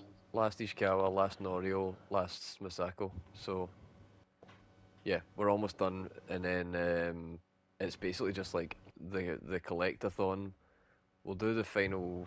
I'll make a say. When you do the final mission, do you still get to continue on and run around looking for stuff, or does it go into New Game Plus? I think you still get to run around. If I remember right, you got to choose to go into New Game Plus, like in Dark Souls, basically. Okay, cool. Because I'd rather get everything and then go into New Game Plus. Because I know I have to do Aye, a full fucking New Game Plus run for aye. the platinum. It's like DS2 or DS3, not DS1. So you get to choose when to go on your New Game Plus journey. Ah, so it's like one of the bullshit ones. Uh, hello. Right, let's go do your last thing.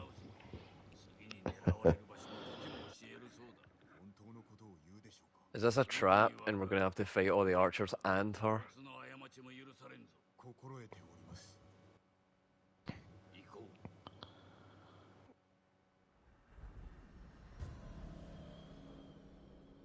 I swear, if I smell bullshit.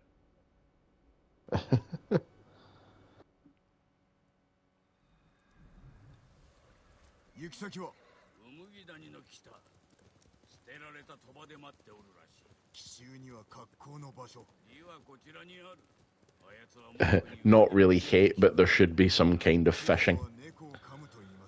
Yeah, it does seem like it would be kind of crying out for it. I mean, like, given that we do see characters like NPCs fishing in the game, it would have been nice to be able to do it too. Fishing minigames can be quite fun. The one in Sea of Stars is a bit simplistic, but it is all right. It's good fun. Yeah, it doesn't evolve any, so like it is Yeah. literally just like So wait it's till it's just in the that for track, press X, yeah.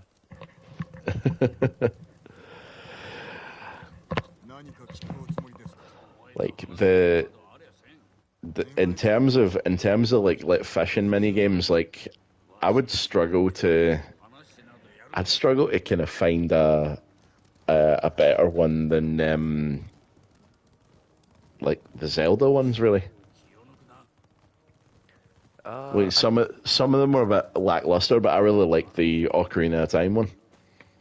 can't say I've done. Or there hasn't been any that stuck out in my mind enough for me to really rate them. So I think you're on your own for the fishing minigame tier list, my man.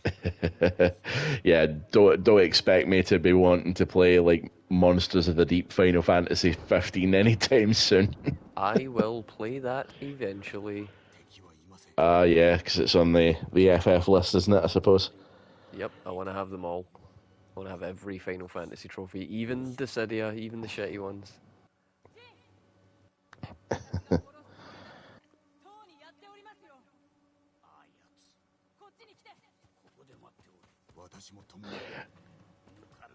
Alright, let's see what she's got to say. She already saw us sneaking up, so we fucked it.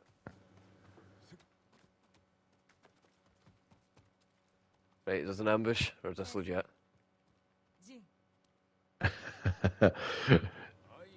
So here's one here that is oddly specific, and I like it. It makes a lot of sense when you think of like other like Japanese cinema that you've seen.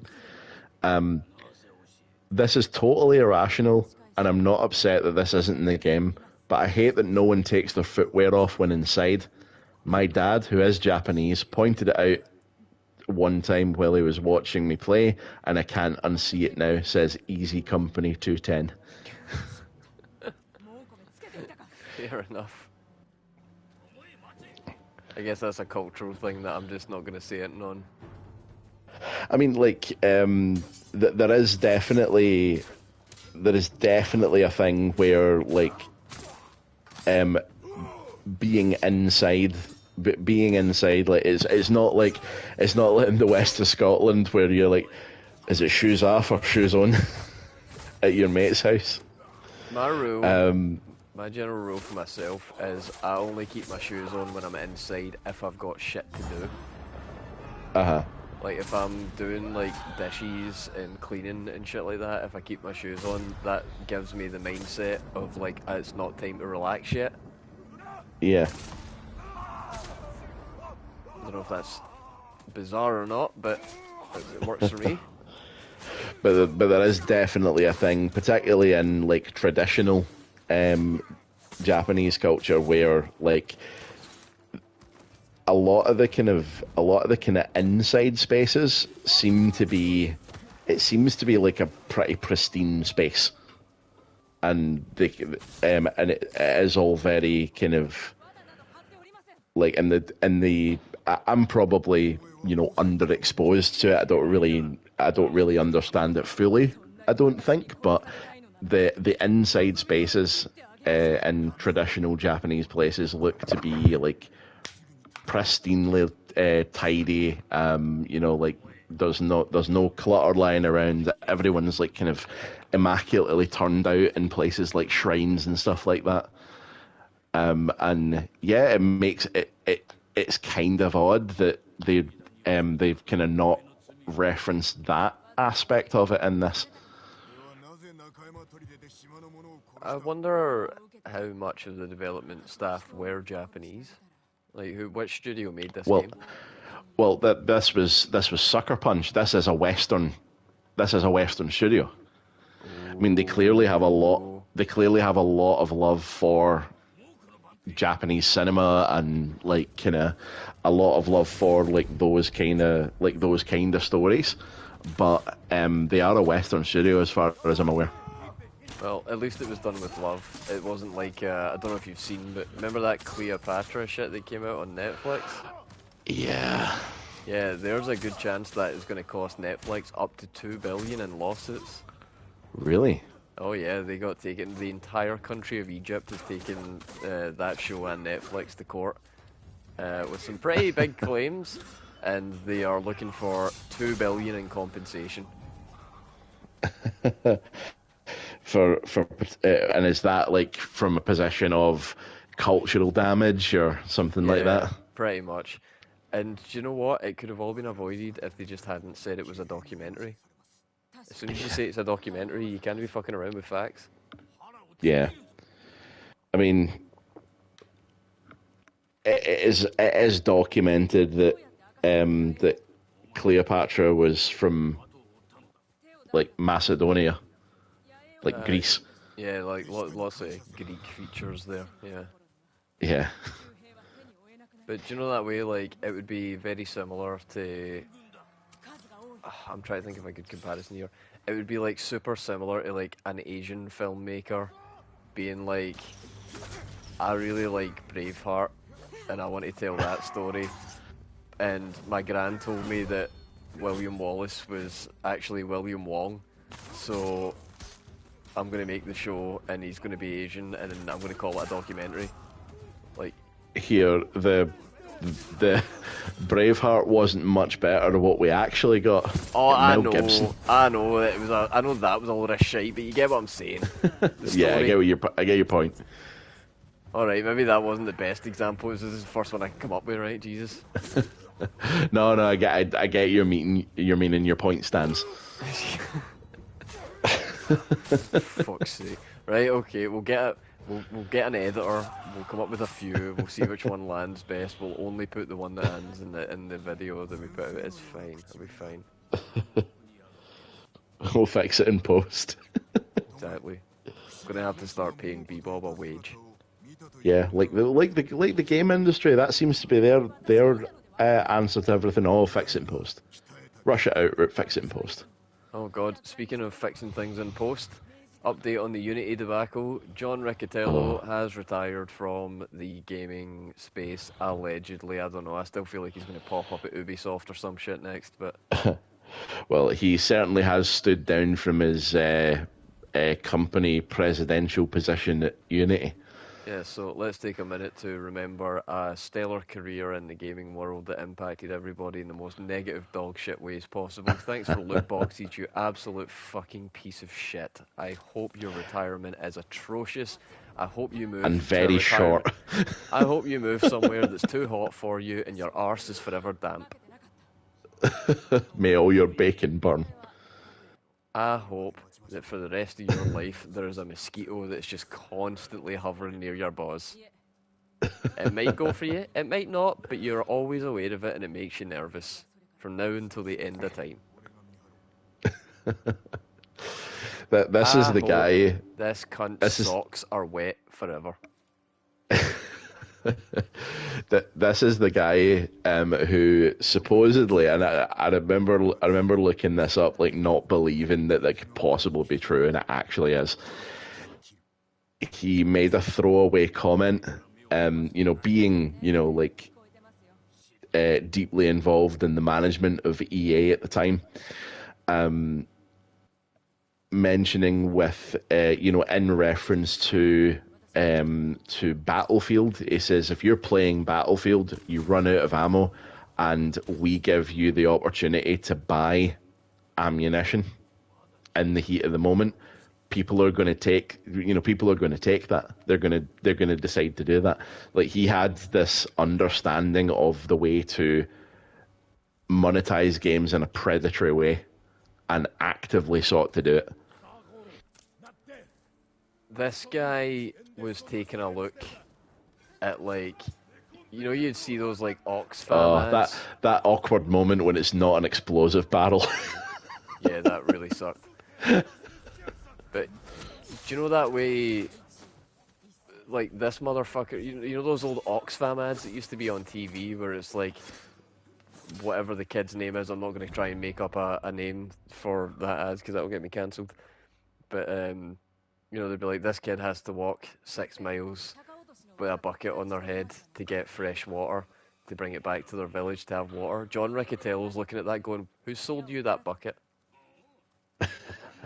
How much did you pay for that bucket? Did you make it yourself? No, no, no, no, no, no.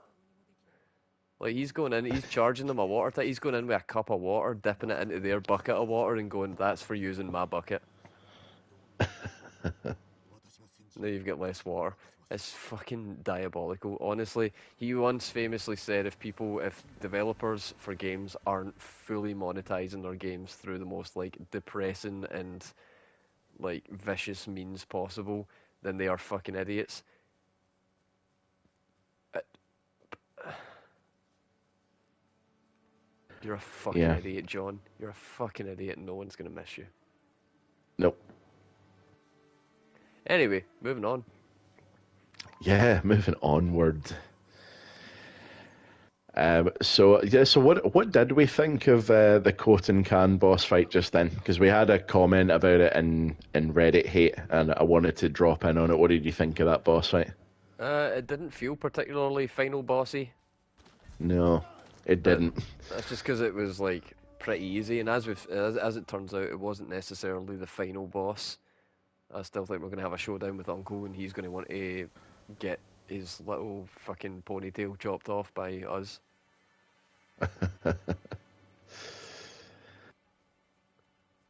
Oh, some free arrows. Again, like my objective here is to sneak through all this shit, but I'm at a point now where I'd rather just fight through it. It's fine. There's no such thing as overwhelming force when you've got access to some absolutely dog shit abilities. Like, they are just broken for this world. Where where am I supposed to go now?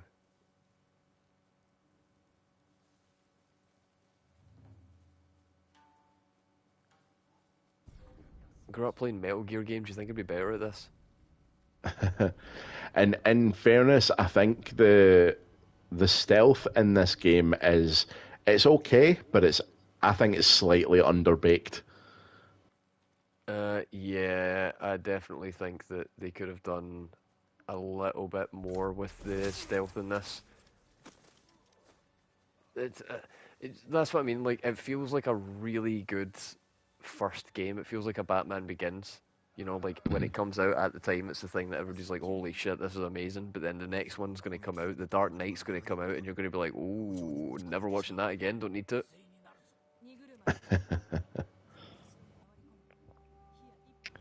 And I get that's exactly what I think Rebirth is going to be to Remake. I think that Mhm. Remake was an amazing thing. It gave the fans hope. It gave the remake idea enough of a realization to give the team the resources and time that they need to make the game that they want to, which I think is going to be the next game. But I think without remake, there wouldn't people wouldn't have waited this long for the game. Even if it is as amazing as it looks like it's going to be, it would have been like hugely panned just for the time that it took to come out. Now we've actually seen something of it, and we've had it in our hands, and we've played it. I would wait 10 years for the next part because I know it's going to be worth it. Well, see, like, and to a slightly lesser extent, obviously, remake Rebirth, is like is like definitely like definitely that boiled down, that feeling boiled down and distilled, but to a lesser extent, and to a fairly decent extent, I would say, among its fans, like that's the sort of thing that's happening with Tears of the Kingdom right now, in the sense that like we had the first one and it's great. This one has iterated on it and like kind of let you explore the same world plus an extra one, and you can do it in the same like in this, I would say, like in a myriad of ways, the same way that you could explore the original one, but like you've got more ways to explore it now, and I think that's kind of one of the important parts of it. What the hell have you done? And it's like now that people are going back to Breath of the Wild and thinking, well, all right, okay, well, I don't have that now because that's in the next game, and they're not finding it as good as they kind of first look. That the sheen from the first playthrough has kind of worn off a little bit. One thing that they have done really well is populate. The Hyrule now has people in it. Yeah, that's obviously going to help with your immersion. Yeah, and like fair enough. Like in Breath of the Wild, you are kinda in a post-apocalypse. You've kind of the last vestiges of like the Hylians have essentially gone to ground. They have a couple of small communities that are quite isolated, and the other kind of main races of Hyrule have their own little holdouts, but the bad guys have kind of won this time, or rather, the giant evil pig cloud has won. Okay, Um, that is an N64 description of a boss, man. yeah, because Ganon in Breath of the Wild is more of like a sort of force of nature rather than like an antagonist. Mm. It is kind of like evil itself. It corrupts the land. It's it kind of urges on all the monsters. The monsters aren't being necessarily directed by it. They just exist because of it. They thrive because of it. Whereas in Tears of the Kingdom, because we actually have thirst trap Ganondorf, we actually have like a force that's directing the monsters in the world. Mm. So where does it go from there? What do you think's next for the series? Well, it's one of these. It's a kind of interesting point because they have kind of let the genie out of the bottle like in terms of like how they design a Zelda game from here on. Because I don't know if they can go back to the more linear game and it'll be well received. How do you take that backward step? It's like, what you were saying with like Palamutes and Monster Hunter. Like Uh, how do you take a backward step from that? mm, right. Ye- Damn it, I wish I hadn't used my own logic to bolster the point, because now I'm going to go against it and just sound like a fucking contrarian. But I used to think the exact same thing for Mario after Galaxy, Yeah. but then they did it. Yep. They just went We right back got to the old Mario games, and everyone was like, "Oh yay!" So I don't know, it can be done. yeah. I mean, Mario kind of is like kind of Mario. he's more or less the Midas touch in video games. Like everything Mario touches, with a couple of exceptions, is kind of gold standard. I've actually Um, heard that he goes by many names. There's one of them in particular. Do you do you remember it? Itsumi Mario, the plumber of Dojima. Ah, yeah, that's right. The plumber of Dojima. That's who we're talking about. Okay, cool, cool, cool, cool, cool, cool. Now I know exactly what we're talking about. So so like even like the stuff that's coming out from Mario like right now is like super varied. I mean, you've got that Mario Bros. Wonder, which is very much kind of like it's kind of like a hark back to the side-scrolling level-based Mario's of old. You've got Mario RPG remastered, which is a turn-based RPG. It's basically an old school Final Fantasy. Yeah. You've got Paper Mario, Thousand Year Door, which is getting a remaster from the a complete remaster as well. And that again, it's kind of turn based, but it's the combat system in Thousand Year Door is really weird. Did you ever play it? It was a Yeah, game. It was a GameCube one. yeah. I did. I played the Paper Mario games, and I think it was the second one I thought was particularly amazing. I remember a friend of mine in high school gave me a loan of it, and I didn't want to give it back. Well, Thousand Year Door is the best of the Paper Mario games, and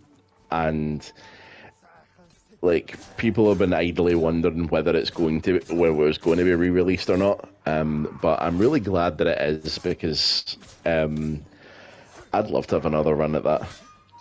It was such a great game, and the combat system in it is so weird. Like you're kind of on a stage into the fighting for a theater full of toads, and if you do well in combat, more toads will come in and cheer you on. It's one of those things where I wonder if that's a contributing factor to why whatever his fucking name is from the completionist was banging on about Sea of Stars being his game of the year. Like, I think there is just an inherent itch right now for a good classic ass, good, well written story based RPG. Like Hmm. I don't know about you, man, but I love DMC5, and I really liked FF16, even though it's objectively not great. Uh, I do like my responsive, reactive, fast, hyper action focused games, but sometimes I want to just sit down and just take the 30 seconds to think about things because I'm fried and I'm just playing stuff because I want something bright and colourful to look at. Yeah. So I definitely think that, like, gaming kind of goes in cycles and circles, and things pop up and then they disappear for a little while and then they come back. Like fighting games, that's the best example of it. They were so big in the arcade days and then they died, and then now they're having a massive resurgence. Hmm. Um, it's it's crazy. So I feel like what we're seeing just now is probably like a good period in time where it's been such a long time since we have had a few like really good classic ass RPGs, because even FF7 when it was remade came out with an active time bar and Hmm. like action oriented combat. So I feel like people are looking for like it's probably a good time for that kind of thing to come out. But Ah man, wait till you play Baldur's.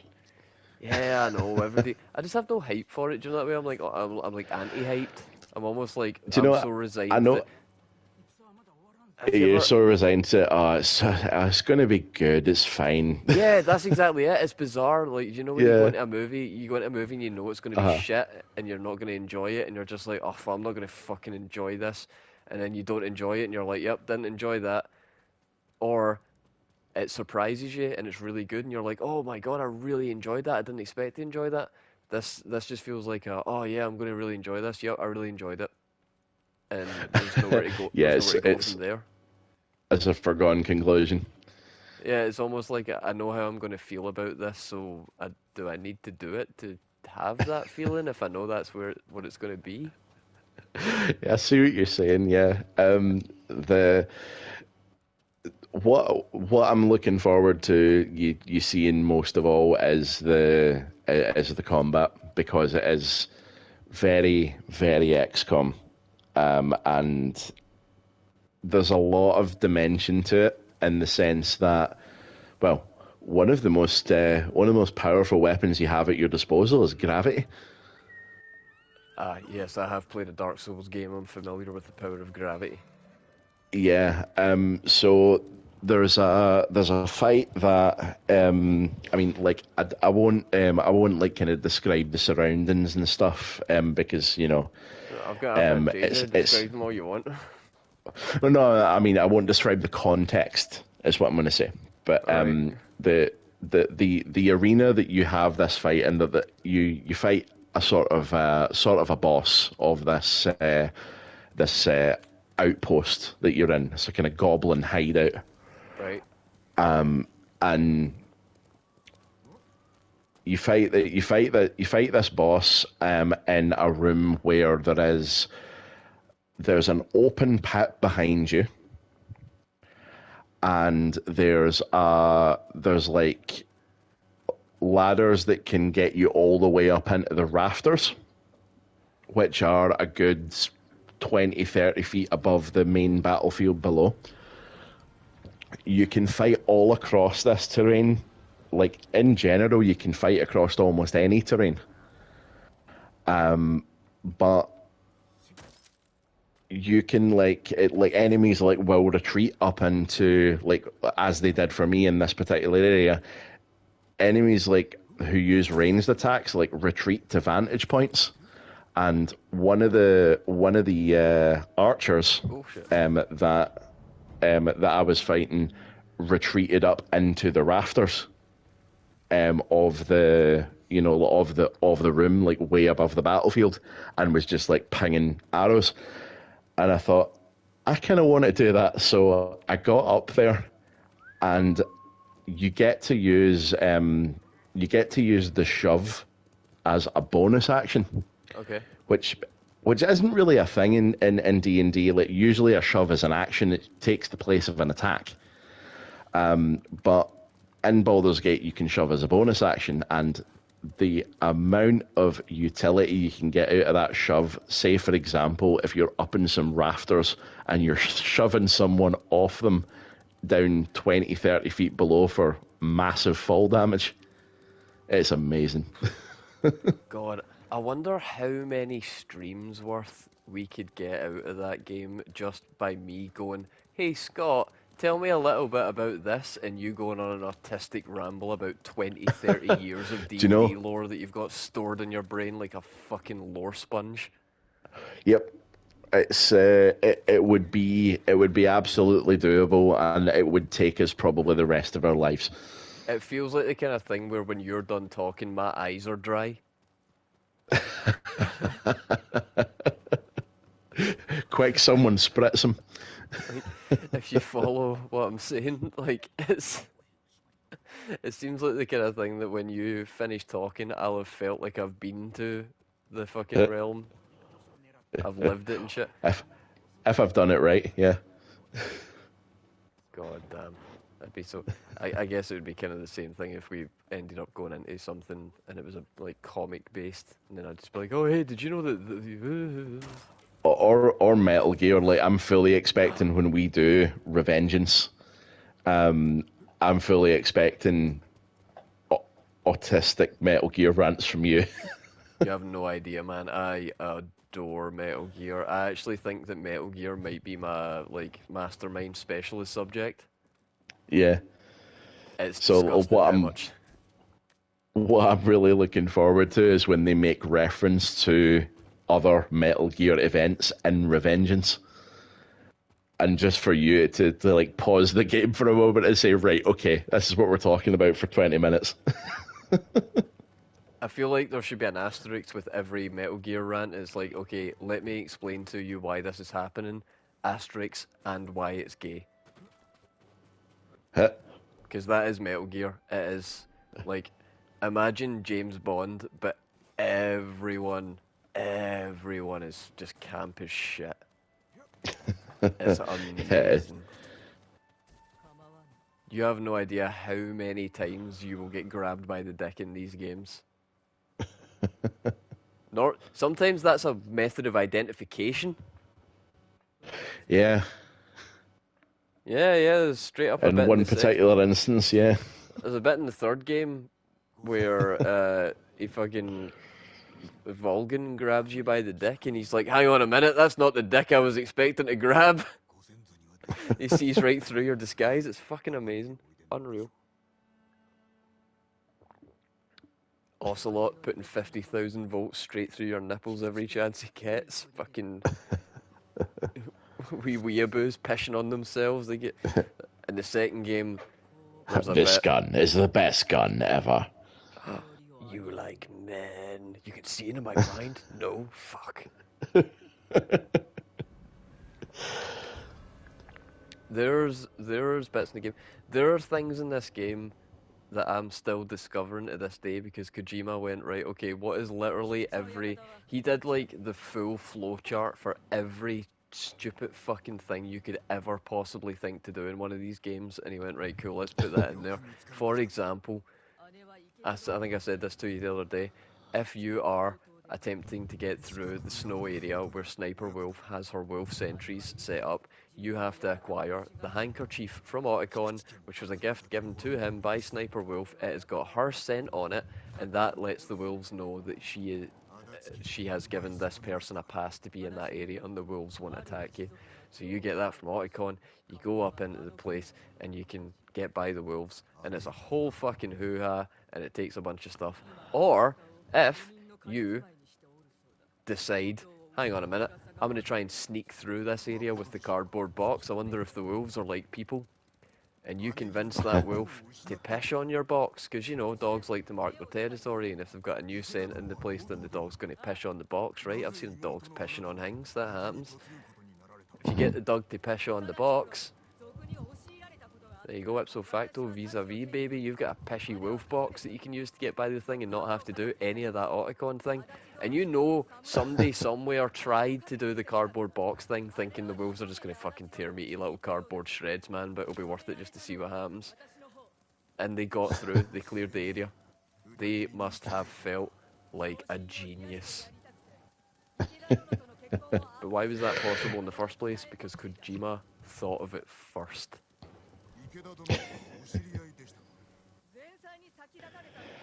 Yeah, I am really looking forward to it. I really hope that they don't blue balls us with it in the Master Collection Part 2. They've got to, like, Master Collection Part 2. That's the thing, though, right? The Master Collection Part 1 really does encompass the absolute best of the franchise. Part 2 is going to, if they put as many games into it, because what have we got in this one? We've got Metal Gear, Metal Gear 2, Metal Gear Solid, Solid 2, Solid 3. So that's 5 games, right? So let's say the Master Collection Part 2 includes 4, 5, and GZ as one game, Yeah, and Revengeance, and Peace Walker. yeah. Right, so what's left? We've got one more slot. What are we going to put fucking Metal Gear Survive in there? Nope. Acid. But why would we put Acid when there's 2 Acid games? Would you want Acid 1 and then like, what's going to be in the Metal Gear Master Collection 3? We're going to have Acid 2, the fucking, the like weird mobile game, the digital graphic novel, We and can't have Survive. We just can't. oh, but It says Metal Gear on the box. I know it says Metal Gear in the box, but it's a shitty zombie survival game in which the in which in which the zombies all have dog red lipsticks for faces. I just don't think you appreciate art. Right. Here's a question But for you. What were you gonna say? What were you gonna say?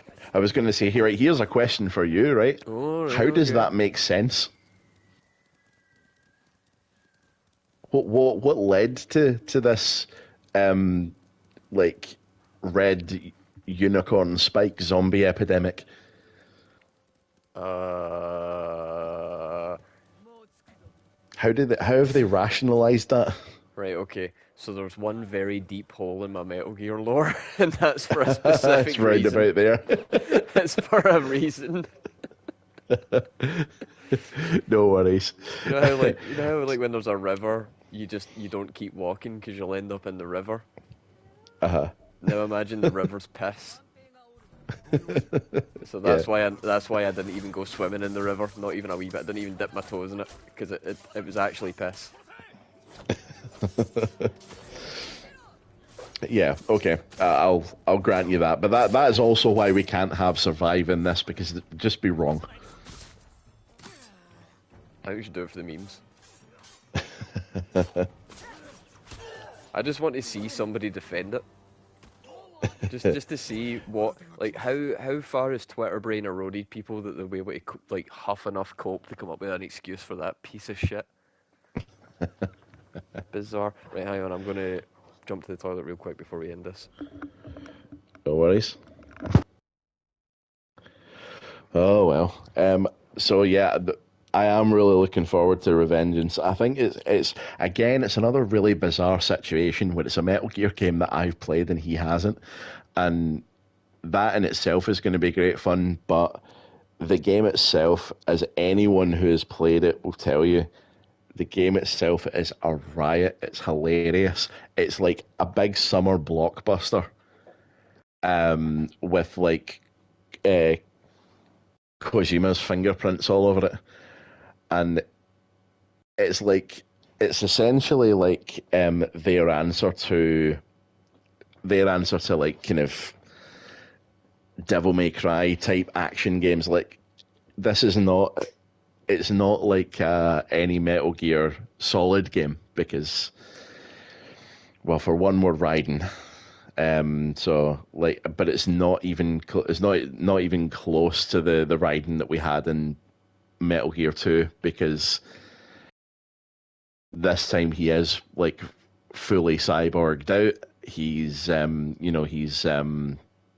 we're using what the main weapon is what they describe as a high frequency blade, which apparently vibrates so that it cuts better.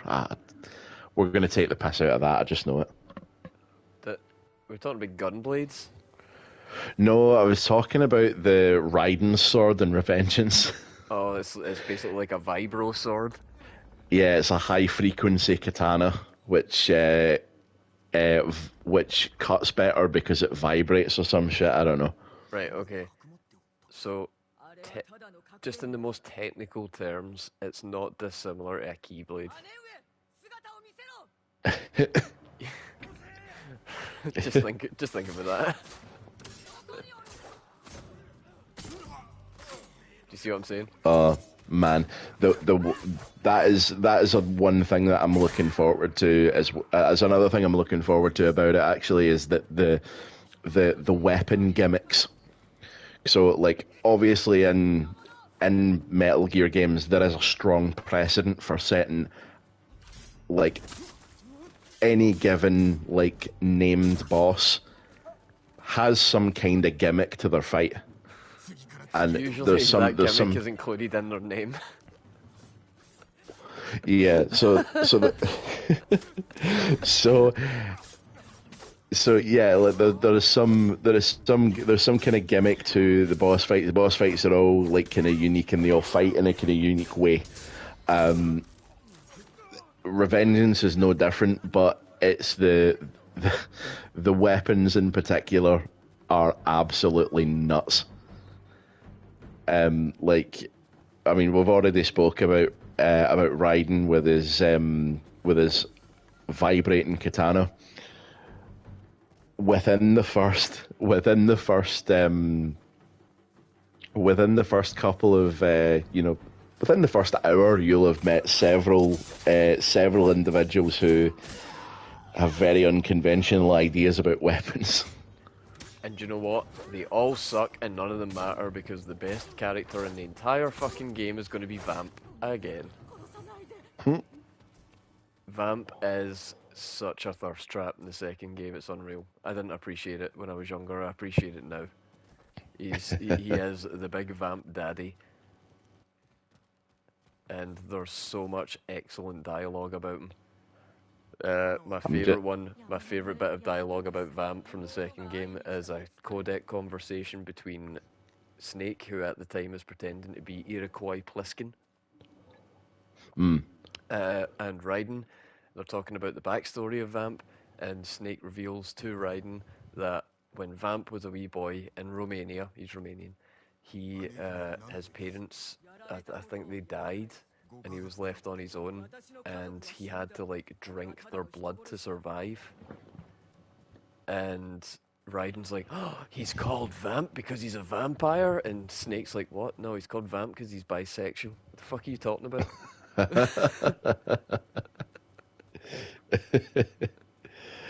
I'm trying to think. I wonder if I don't know if well, there is one character that you're definitely gonna gravitate to in this game, but I think there's, aside from him, there's going to, I think, in terms of thirst, there's not actually that much. I mean, you might like Jetstream Sam. Jetstream Sam. Yeah, that's one of the kind of named characters you're going to come across. That's pretty tame for Kojima. Like, you gotta remember the last Yeah. Kojima game I played had a dude called Die Hardman. He was very hard to kill. He's called Die Hardman. We are talking about the genius mind that has brought us Hot Cold Man, Machine Gun Man, uh, fucking, some of the names are just incredible, honestly. He doesn't give a shit half the time. It feels like placeholder names that he just never changed. But yeah, it's I almost want it now. Like I wish they'd already released it. I want Death Stranding 2, since we've been talking about it. I don't care what anybody said, I enjoyed that walking sim. It was great. I've been tempted to give it a bash because it's freely available to me now. I don't know. I don't know whether it's going to hit for me, but then again, I did like the sort of overland traversal element of Shadow of the Colossus. So that sort of ponderous, meditative kind of gaming, where you're just like kind of exploring to find the thing, because it's one of 16 things, and how you navigate the world is its own challenge. Like that kind of appeals to me with Death Stranding, because it definitely seems to be an element to it, navigating the terrain. There is an unbelievable amount of satisfaction in seeing a mountain and going, I'm going to climb that fucking thing. And you just grab your backpack and start walking up it. And as you struggle all the way up, fighting with the game and fighting fucking Darrow's feet. I know he's not called Darrow, he's called Sam in this one, but it's Darrow. As you're fighting with him and like struggling your way up, and finally you get to the fucking mountain, and then you build a zip slide and just go wee back down. Oh man, it's great. You set up you start collecting resources, and eventually you're like, oh, hang on a minute, I've got enough to build another wee section of road between two main settlements, so that means that I can do my deliveries like really quickly. And now I've got access to a motorbike, but if I set up my motorbike this way, then I can put more weight on the left side and the right side while also having some on my back.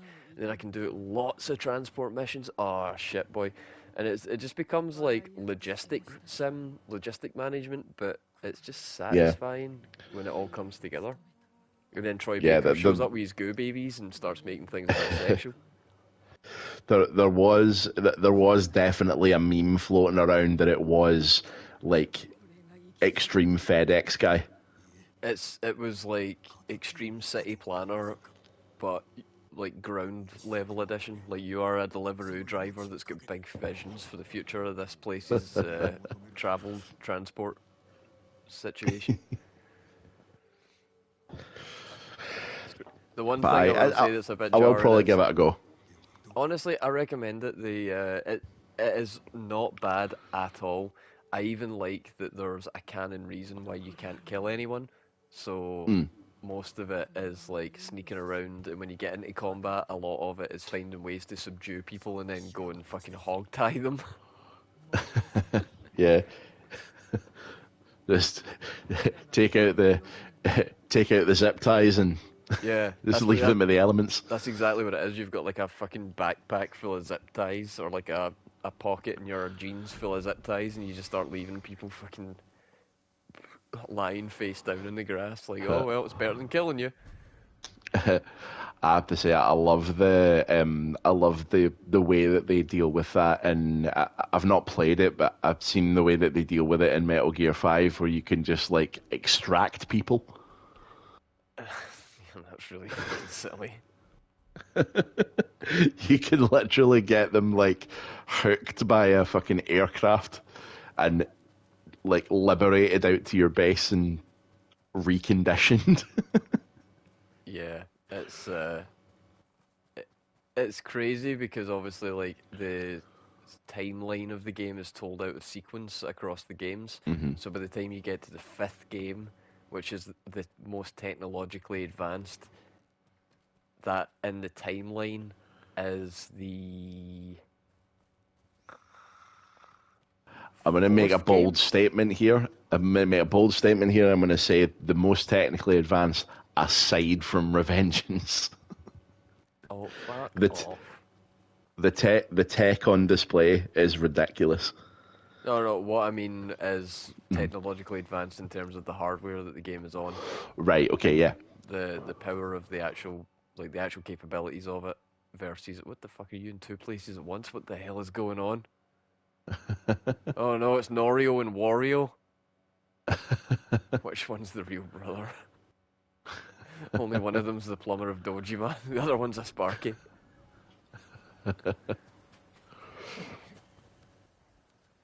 Oh fuck. Right. Okay. Here's a question: Hmm. do we stop here, do this tale and the showdown with Uncle next week, and then jump into the journey into the past and do the DLC content, Yeah. or Go to Iki Island. or do we just go and slap Uncle's cheeks just now, and I do all that myself, and we move on to something new next week? What would you prefer? Give this one Well, more or kill it? I've not seen any of the DLC. I don't know how long it is, but I've not seen any of it. So, and what I will say is that when you've sorted things out with Lord Shimura, I mean, you do get to continue on in the world. So we will, you would be able to do DLC after that feasibly, but According to I don't this, know what that does. I don't know what that does to Norio's quest. well, according to this, it's about 5 hours for the DLC. Right. Cool. Um, I don't know, man. We we do seem to be thirsting after a new game because as fun as fun as this has been to go through, like it is quite a serious game. Yeah. It's very kind of like serious about it, and that's to its strength. But I think we could do with changing it up. I think we could if we sort out Uncle San for a finish up. I'd be happy to leave it there, man. All right. Do we have time to knock out Norio's last one as well? Would you Yeah, reckon? probably. Do it. I'm assuming, Yeah, right, let's do it. you've beat this. I'm assuming Uncle is the final encounter. So yeah, you more or less guess correctly. There is a final confrontation between you two. Did I not say that like right at the start when he started giving me jip for doing the winning thing? Oh, Jin. Oh, you didn't win the fight the way I told you to, though. Oh, yeah, I'm glad that you came home with a W, but I wanted you to come home with a W the way I wanted you to come home with it, not just in general. And it's, oh, shut the fuck up, old man. I get results. What do you want? Do you want, like, this man is going out and getting an entire fucking toolbox for a job that can be done with a hammer. Get what I'm saying? Because he's like, I no, no, don't no. hunt rabbits with a cannon. Yeah, we have to utilize everything in our arsenal. Everything has to get its due. Everything has to we have to do things the right way. And it's like, shut the fuck up. Give me the hammer in 5 minutes. I don't need the angle measure. I don't need you to get the thing to check if there's a wire behind the wall. I don't need you to get a wee fucking pencil and mark where you want the arrow. Arrow, fuck. Jeez, The nail. the nail. Thank you.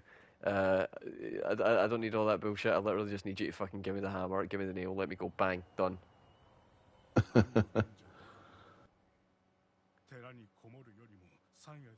Norio looks like the kind of guy that you would see just kind of cutting about, and he's usually like waiting for a bus with a chippy in his hand. You know, I feel like I've seen him cutting about Paisley. He always looks a bit glazed over. That's actually something like just looking at Norio's reminded me there. I think it would have been cool if we'd have been allowed a Naginata as well.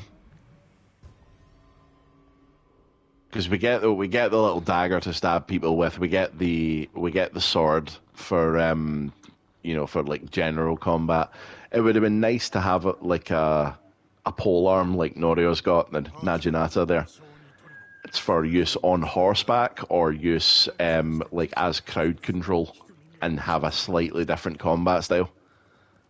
I think that the second game is probably going to have to dip into different weapon classes. I think we're going to fully go into the dropping of the samurai dog shit and Yeah, lean into the just like whatever works at the time, whatever gets results kind of ideology. And I can see it branching into different weapon types, different I think like it's going to go like because it's strongly implied that this action by Jin is the birth of the shinobi. Like they're kind of painting him as a ninja-like figure, or he's gaining those tactics. So I think we're going to lean a lot more into ninja in the next one. think eventually it's just going to become a Tenchu game. Yeah, pretty much. Okay. I can see it. Tenchu used to be dope. Hard as fuck. Tenchu was awesome. Apparently there's more than a little bit of Tenchu in Sekiro.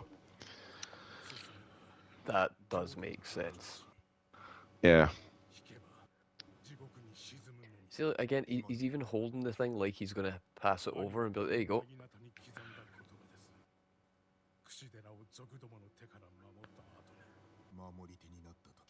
Oh man, yeah, I saw what happened to his brother. Ooh.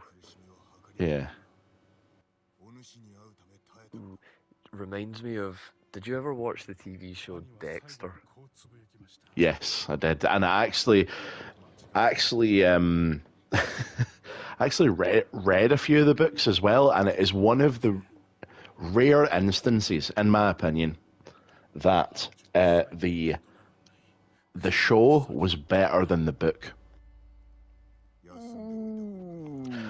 And that is a really rare thing to say, but it's 100% true. The show Oh, got so much more from having what was this? right. Is it Michael C. Hall, the main guy? Right, okay.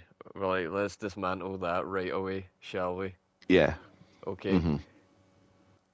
I don't think that's true, and I don't think you believe that. I think that exactly what you were saying, the show was carried incredibly far by the performance of its lead actor. He was Hmm. charming as fuck. He was like Mads Mikkelsen as Hannibal Lecter levels of charming. Yeah. It was a joy to watch him on the screen. However, Mm. don't forget, you are also talking about the show where he pumps his sister. Like, don't forget where the Yeah. writers decided when they were done with the source material, where they decided they were going to take it. And I also think that in changing the season one finale to the ending of the first book, like I don't know if you remember, but in the whole ice truck killer thing, Yeah. the show was like 13 years ago. So if you haven't seen this, then it's your own fault. Spoilers for Dexter, everybody. At the end of the first season, he kills Brian, and that's the end of the ice truck killer. In the books, he lets him live, and he comes Mm. back as a recurring character, often as an ally of Dexter. Mm. And it's so interesting, the dynamic, especially when Brian comes over and starts trying to take something to do with Dexter's kids, and Dexter's like, "You're a fucking serial killer, I don't trust you," and he's like, "I but so are you." Yeah. And I did not resonate with the books at all. I did try them. I read two of them. But yeah, it was not there for me. did you read the book where it's mostly about um, oh yeah, there it is again. Oh, oh, you got no ass, sir. Uh, yeah, no, yeah, he doesn't have an ass. Shit, man. Those Mongols really fucked this guy up. They blew his entire midsection out but left the legs. They took his ass. That's They great. took his they ass. took they took my penis. It's just somebody walking around with this dude's like, what would that be called if it's not a like a bust is your head and a bust can also be on your chest, but a bust isn't the balls. What would that be called when it's just a carving of the balls and ass? The groin, the midsection. There's going to be some art student that can tell us. Uh, yeah, somewhere out there. I'm not googling it. Hmm. What is the section of the body that contains the dick, balls, and bum called if it is isolated from the rest of the torso? That's a fucking light pinged on in a van in the street.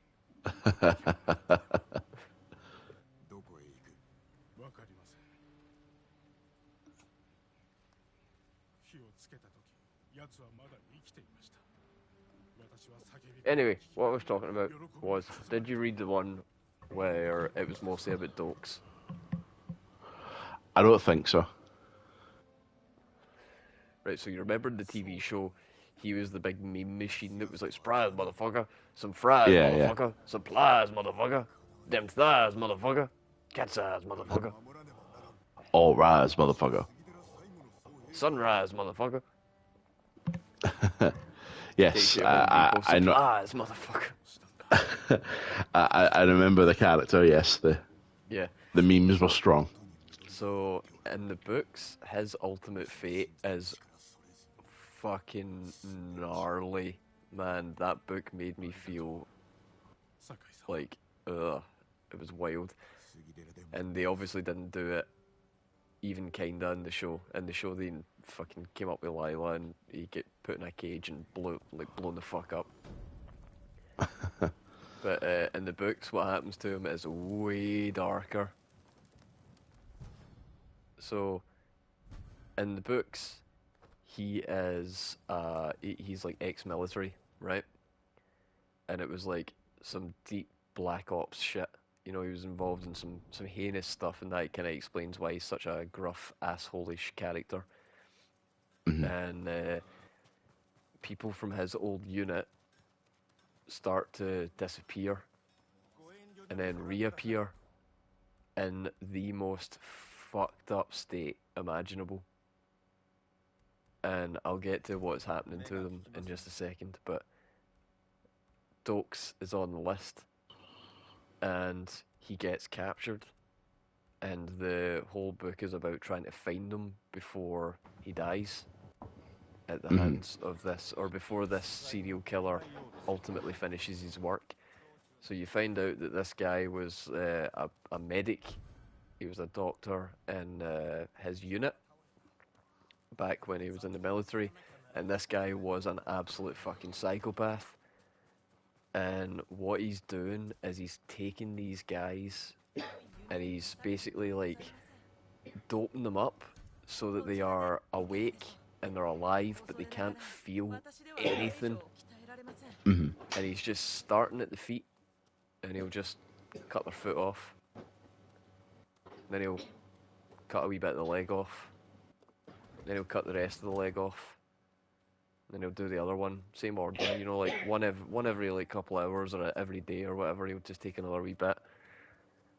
Then he'll, but he's cauterizing the wounds and like treating them as he's doing it, so there's no chance he's bleeding out. But you don't feel it either. Yeah. And then he does the arms, he does the hands, he does the arms, cuts them off, and then he takes the eyelids and the hair and the scalp and the ears and the nose and the lips, and he just leaves people doped up with like nothing. They're just fucking eyelidless potato people that are absolutely going to die. You know, like there's no way they can stay alive. So when Dokes gets captured in the books, it's like a race against time before this happens to him. And by the time they get to him, he has lost a leg, both his hands. I think he's lost the foot on the leg that he's still got as well, and his tongue. Ugh. So for the rest of the series, he keeps coming back, and he's got like two hook hands and like prosthetic feet, and he's got this wee talk box that he like has to clack at with the hook hands to say stuff. It's pretty dark, man. Yeah. It's one of the reasons I preferred the books, but I don't think what you're saying's all that accurate. I think that show was carried entirely. The first four seasons, if we're talking about the first four seasons in Well, isolation, I agree with you entirely. But past that point, is the show as an entirety. That was Game of Thrones before Game of Thrones for me. The ending was fucking shit. well, one thing I will kind of definitely allude to is that I did see the show first. So when I did come round to the books, my experience of them was somewhat clouded by them. I was the same. I read the books after I'd watched the show. Yeah. But again, you just got to remember, how does the show end? Where does it go after the fourth season? How did it end? The ending is infamous as one of the worst endings in TV history. And it's so bad that they actually came back with a new season recently, and they said that Hmm. they were going to fix the ending, and they somehow made it worse. Oh no. I It's didn't truly, realize they made it worse. it's truly special how bad the ending is. Like really, really special. You don't see it happen. This is honestly like Game of Thrones season 8 is the closest comparison, but I think Dexter might have dropped the bag more just for less people.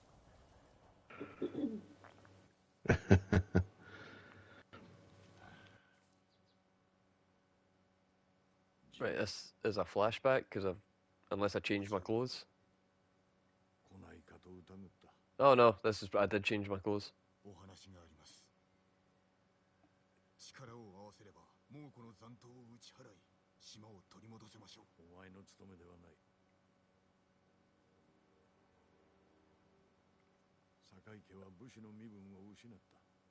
Oh.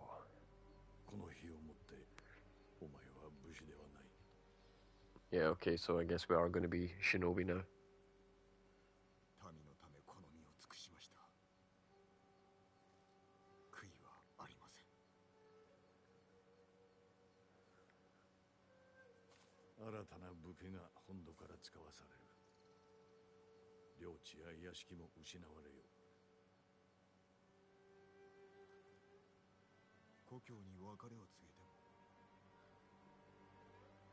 Ooh, not a good ending. Ride with me.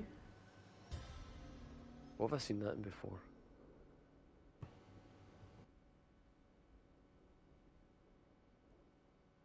That's what. the fucking tooth fairy says to the blind girl, All the right, red yeah. dragon. Ride with me for my pleasure. Ralph Fiennes, man, what an excellent performance he threw out in that. Mm-hmm. Rafe. Rafe. There's a film of his that I actually kind of want to see. I've still not found the time recently, but have you ever seen the either the movie itself or the trailer for The Menu? I have heard EFAP talking about it, and Apparently, it's deeply unsettling, and it certainly seems that way from the trailer, and it just really interested me. the EFAP guys gave it some really high praise, and uh, the way they were talking about it made me want to watch it. So I don't know everything that happened in it. They weren't given like a full in-depth analysis of it. They were basically just saying, "Oh, we watched this movie and we really recommend it. Here are some things that we think it did really good." Hmm. Um, so yeah, if you're wanting to watch that, I'm totally down for watching it with you. Cool. We can add it on We in the can, mountain. can because we've got Advent Children. Yep. Like we should be watching that at our earliest convenience. Well, I'm free whenever you guys are. Cool. We will meditate on that and get back to you because I'm very much up for it. Okay, so we've lost our position as samurai. Sakai Hmm. clan's been disbanded. Yep, we are now essentially peasant rogues. We have nothing. What's gonna happen to Uncle? Is he gonna have to come with me? Or is he staying behind? Or is this something where he's like, oh, the Shogun said that I could stay behind as long as I killed you, by the way?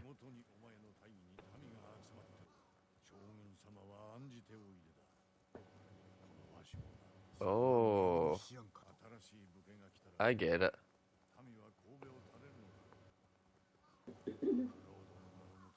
I get it. The Shogun thinks that I'm like more powerful than him. Yep.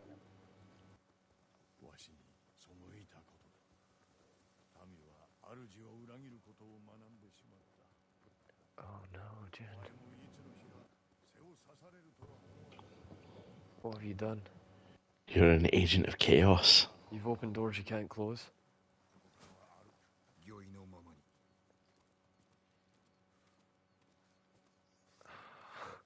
Can we just fight? No, we need to get to the place first. Oh, for fuck's sake. We must reach the staging area. Oh, it's me mum. Oh, and me dad.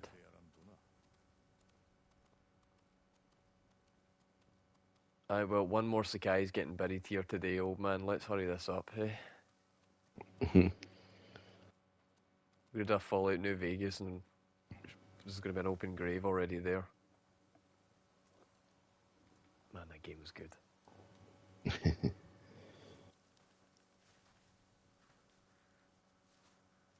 It was, but do you know what? Do you know what really disconcerting bug I got? Hmm. I got the one where, and at the very, very beginning of the game, he's talking to you at the end of the bed, basically. He sits down in the chair and his head spun round 360 degrees Oh no.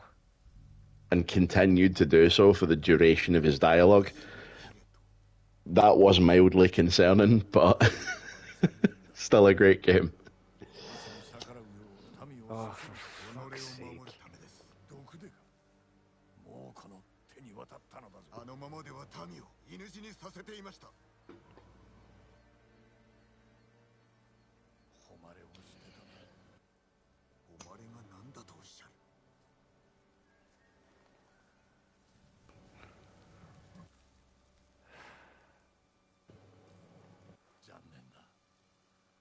No, I was your nephew.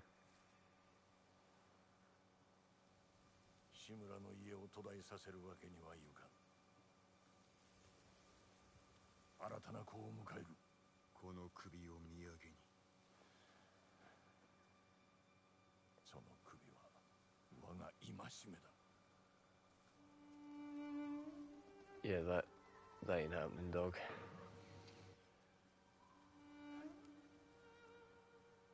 これで最後になるな。いい日和だ。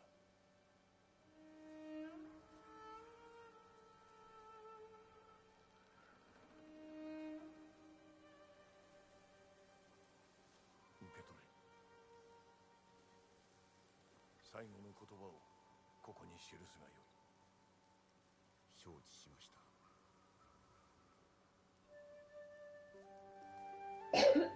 Does he want me to write a haiku? Yeah, man. The last one.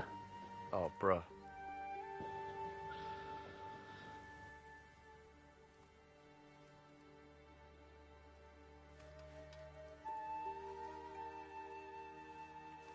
You are a pure dick.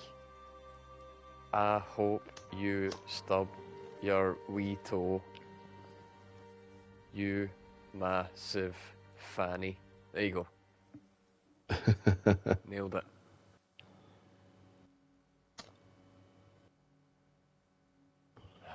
Right. Hands that shape the world, strength in every step. Eyes that saw my pain. Was about loss. Oh, that's a good one. Let's make this as emo as possible. A fate neither of us won. That's Kingdom Heartsy. Destiny divides our souls. That's Final Fantasy. A bond broken forever. That's this guy, eh? I feel like the souls and destiny dividing them was a pretty emo take on it. Oh, that one talks about death. That's a good one. Fight without hope. This is where we part. Nah. Well, this is where we part's cold. Alright, we'll go for that school of emo. The edgy emo. 我がシフト。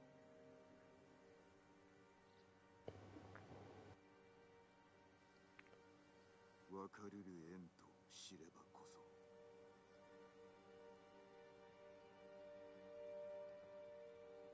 今日を限りに消え外れとは。Oh, mate.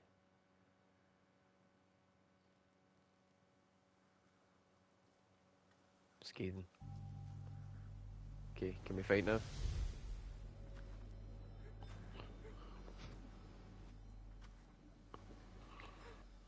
What's it called when you kill your uncle? 見ておるぞ。 What, like you talking about, like matricide, patricide, that kind of thing? Yeah. Not entirely sure. I'm gonna find out. 耐えてやる。坂井家でも古今無類の武者へとな。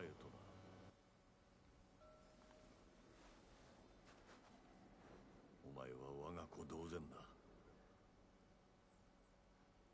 どうする？ Okay, there is an answer. I can see why it's not caught on. Okay. Avunculicide.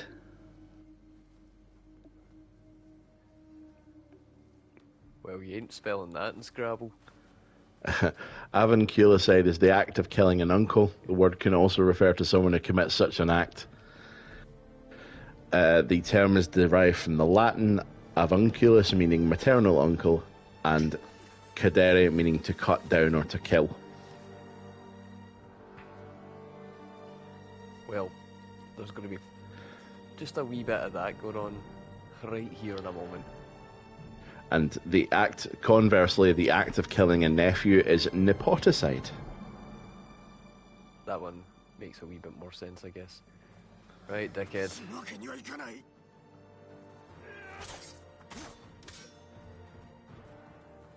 You're gonna learn what Jin says. He's been saying it all game. He's been saying it to many, many people, and you are no different, except you just fucking annihilated me. Oh, I think we've got a bad boy here. We've got ourselves a badass. お前に傷つけられた仮面は二度と戻らぬ。私を切れば傷は増す一方。 Look at the state of him, man. He's not got that much blood in him anymore. I just need to wait at this point. Bitch. Told you, that's what Jin says. You're gonna find out. You go and learn today. You gonna learn. Welcome to the real world. You gonna learn today. God, Justin, what a hero. I haven't heard any updates on that. I'm hoping that it's going to be like a main event thing at EVO or some shit. Oh, it was so good. Jeff Keighley's going to let him pop out a bin. How good would it be? I think you said this before, but how good would it be if it was like Game Awards halftime show?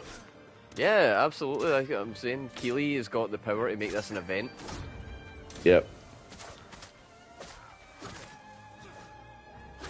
And Jay Wong, as always, has the potential to make it a show. And this kid has the chance to make history.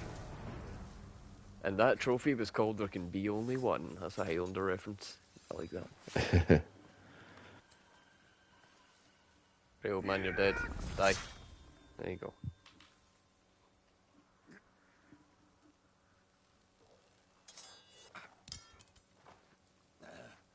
Didn't have to be this way.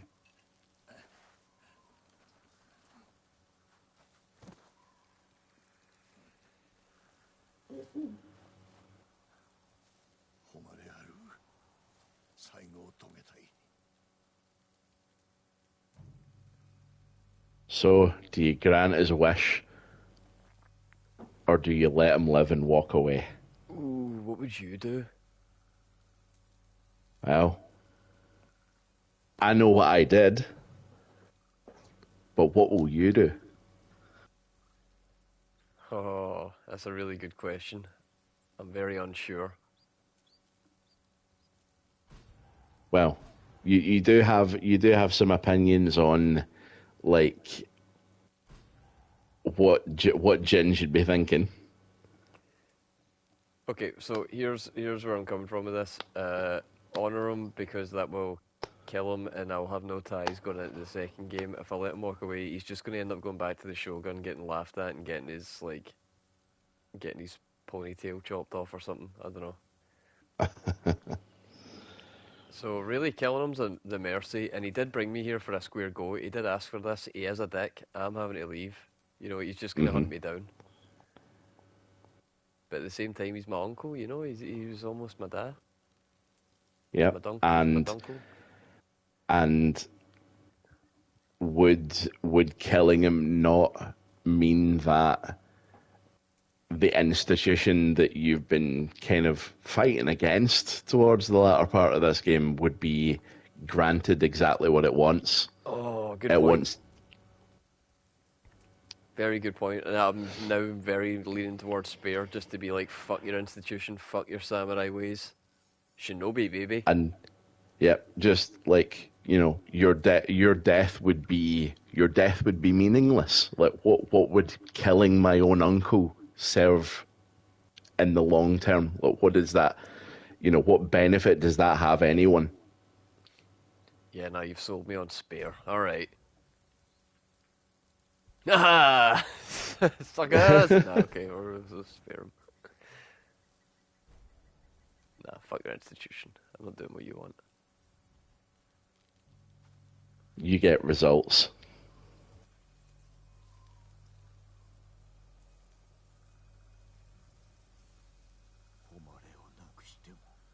That's what you said. Those are your words. How does it feel?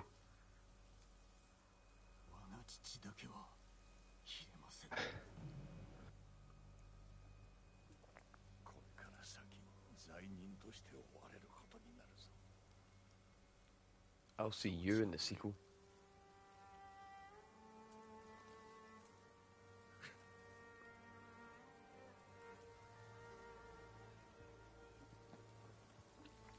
He's the hero we deserve, but not the one it needs right now.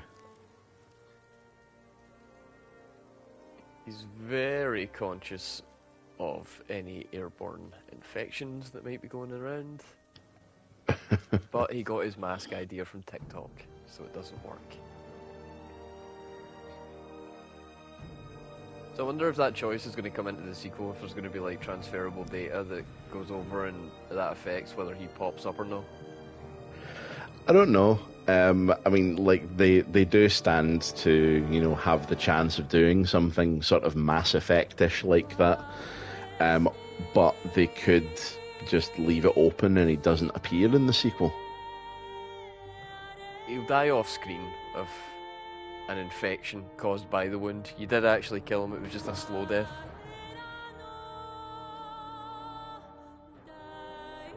So there we go, Ghost of Tsushima. We did it. Thoughts? Yeah, great game.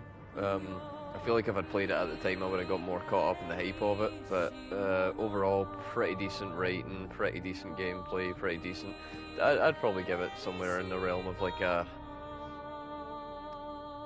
7.5, somewhere around there. It's definitely got room for improvement, but it was way above average.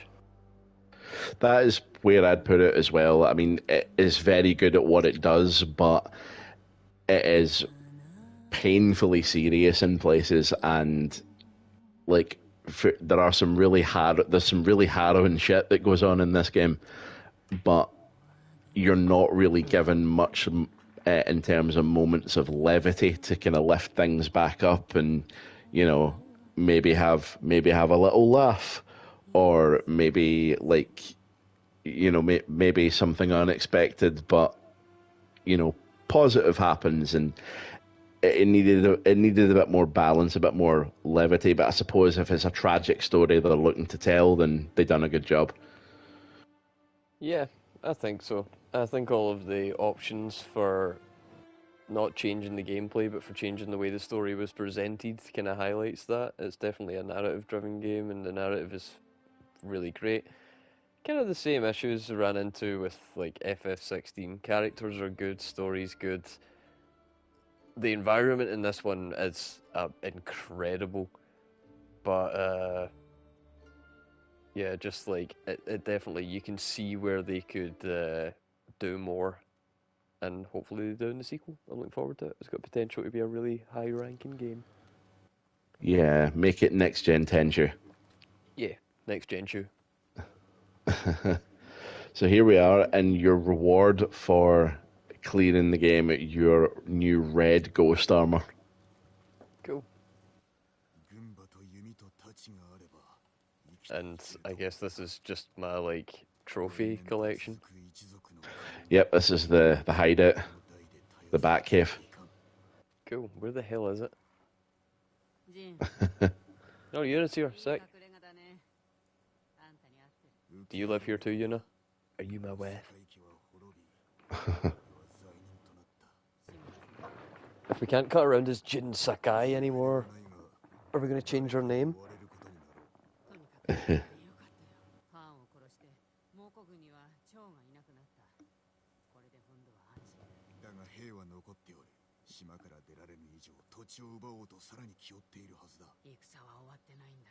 Yep, time to clear them out.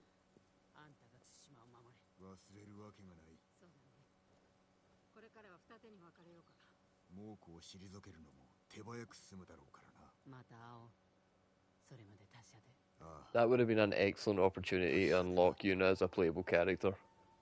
And you could use Spider-Man and Miles between the two of them. Alright, ooh, the map's doing stuff. Eliminate the Mongol forces occupying Tsushima. I don't think there's many more. So now you get to replay any of the duels that you want to. Cool. This is like post game. Oh, I missed one outpost to completely liberate everything. God damn it. Alright, cool. So that means that I have got myself a little bit of a grind to do before the platinum, but I'll try and have that before next week. What are we moving on to FF8 then? Yeah, I'm actually down for that. Oh god, I need to finish this so I've got space to install it. Excellent. Well, somebody better airmail member. Yeah. Well, it's been a journey. I'm looking forward to taking another one with you next week. Thanks, as always, for joining, and we'll be back next week. Bye. Bizzle.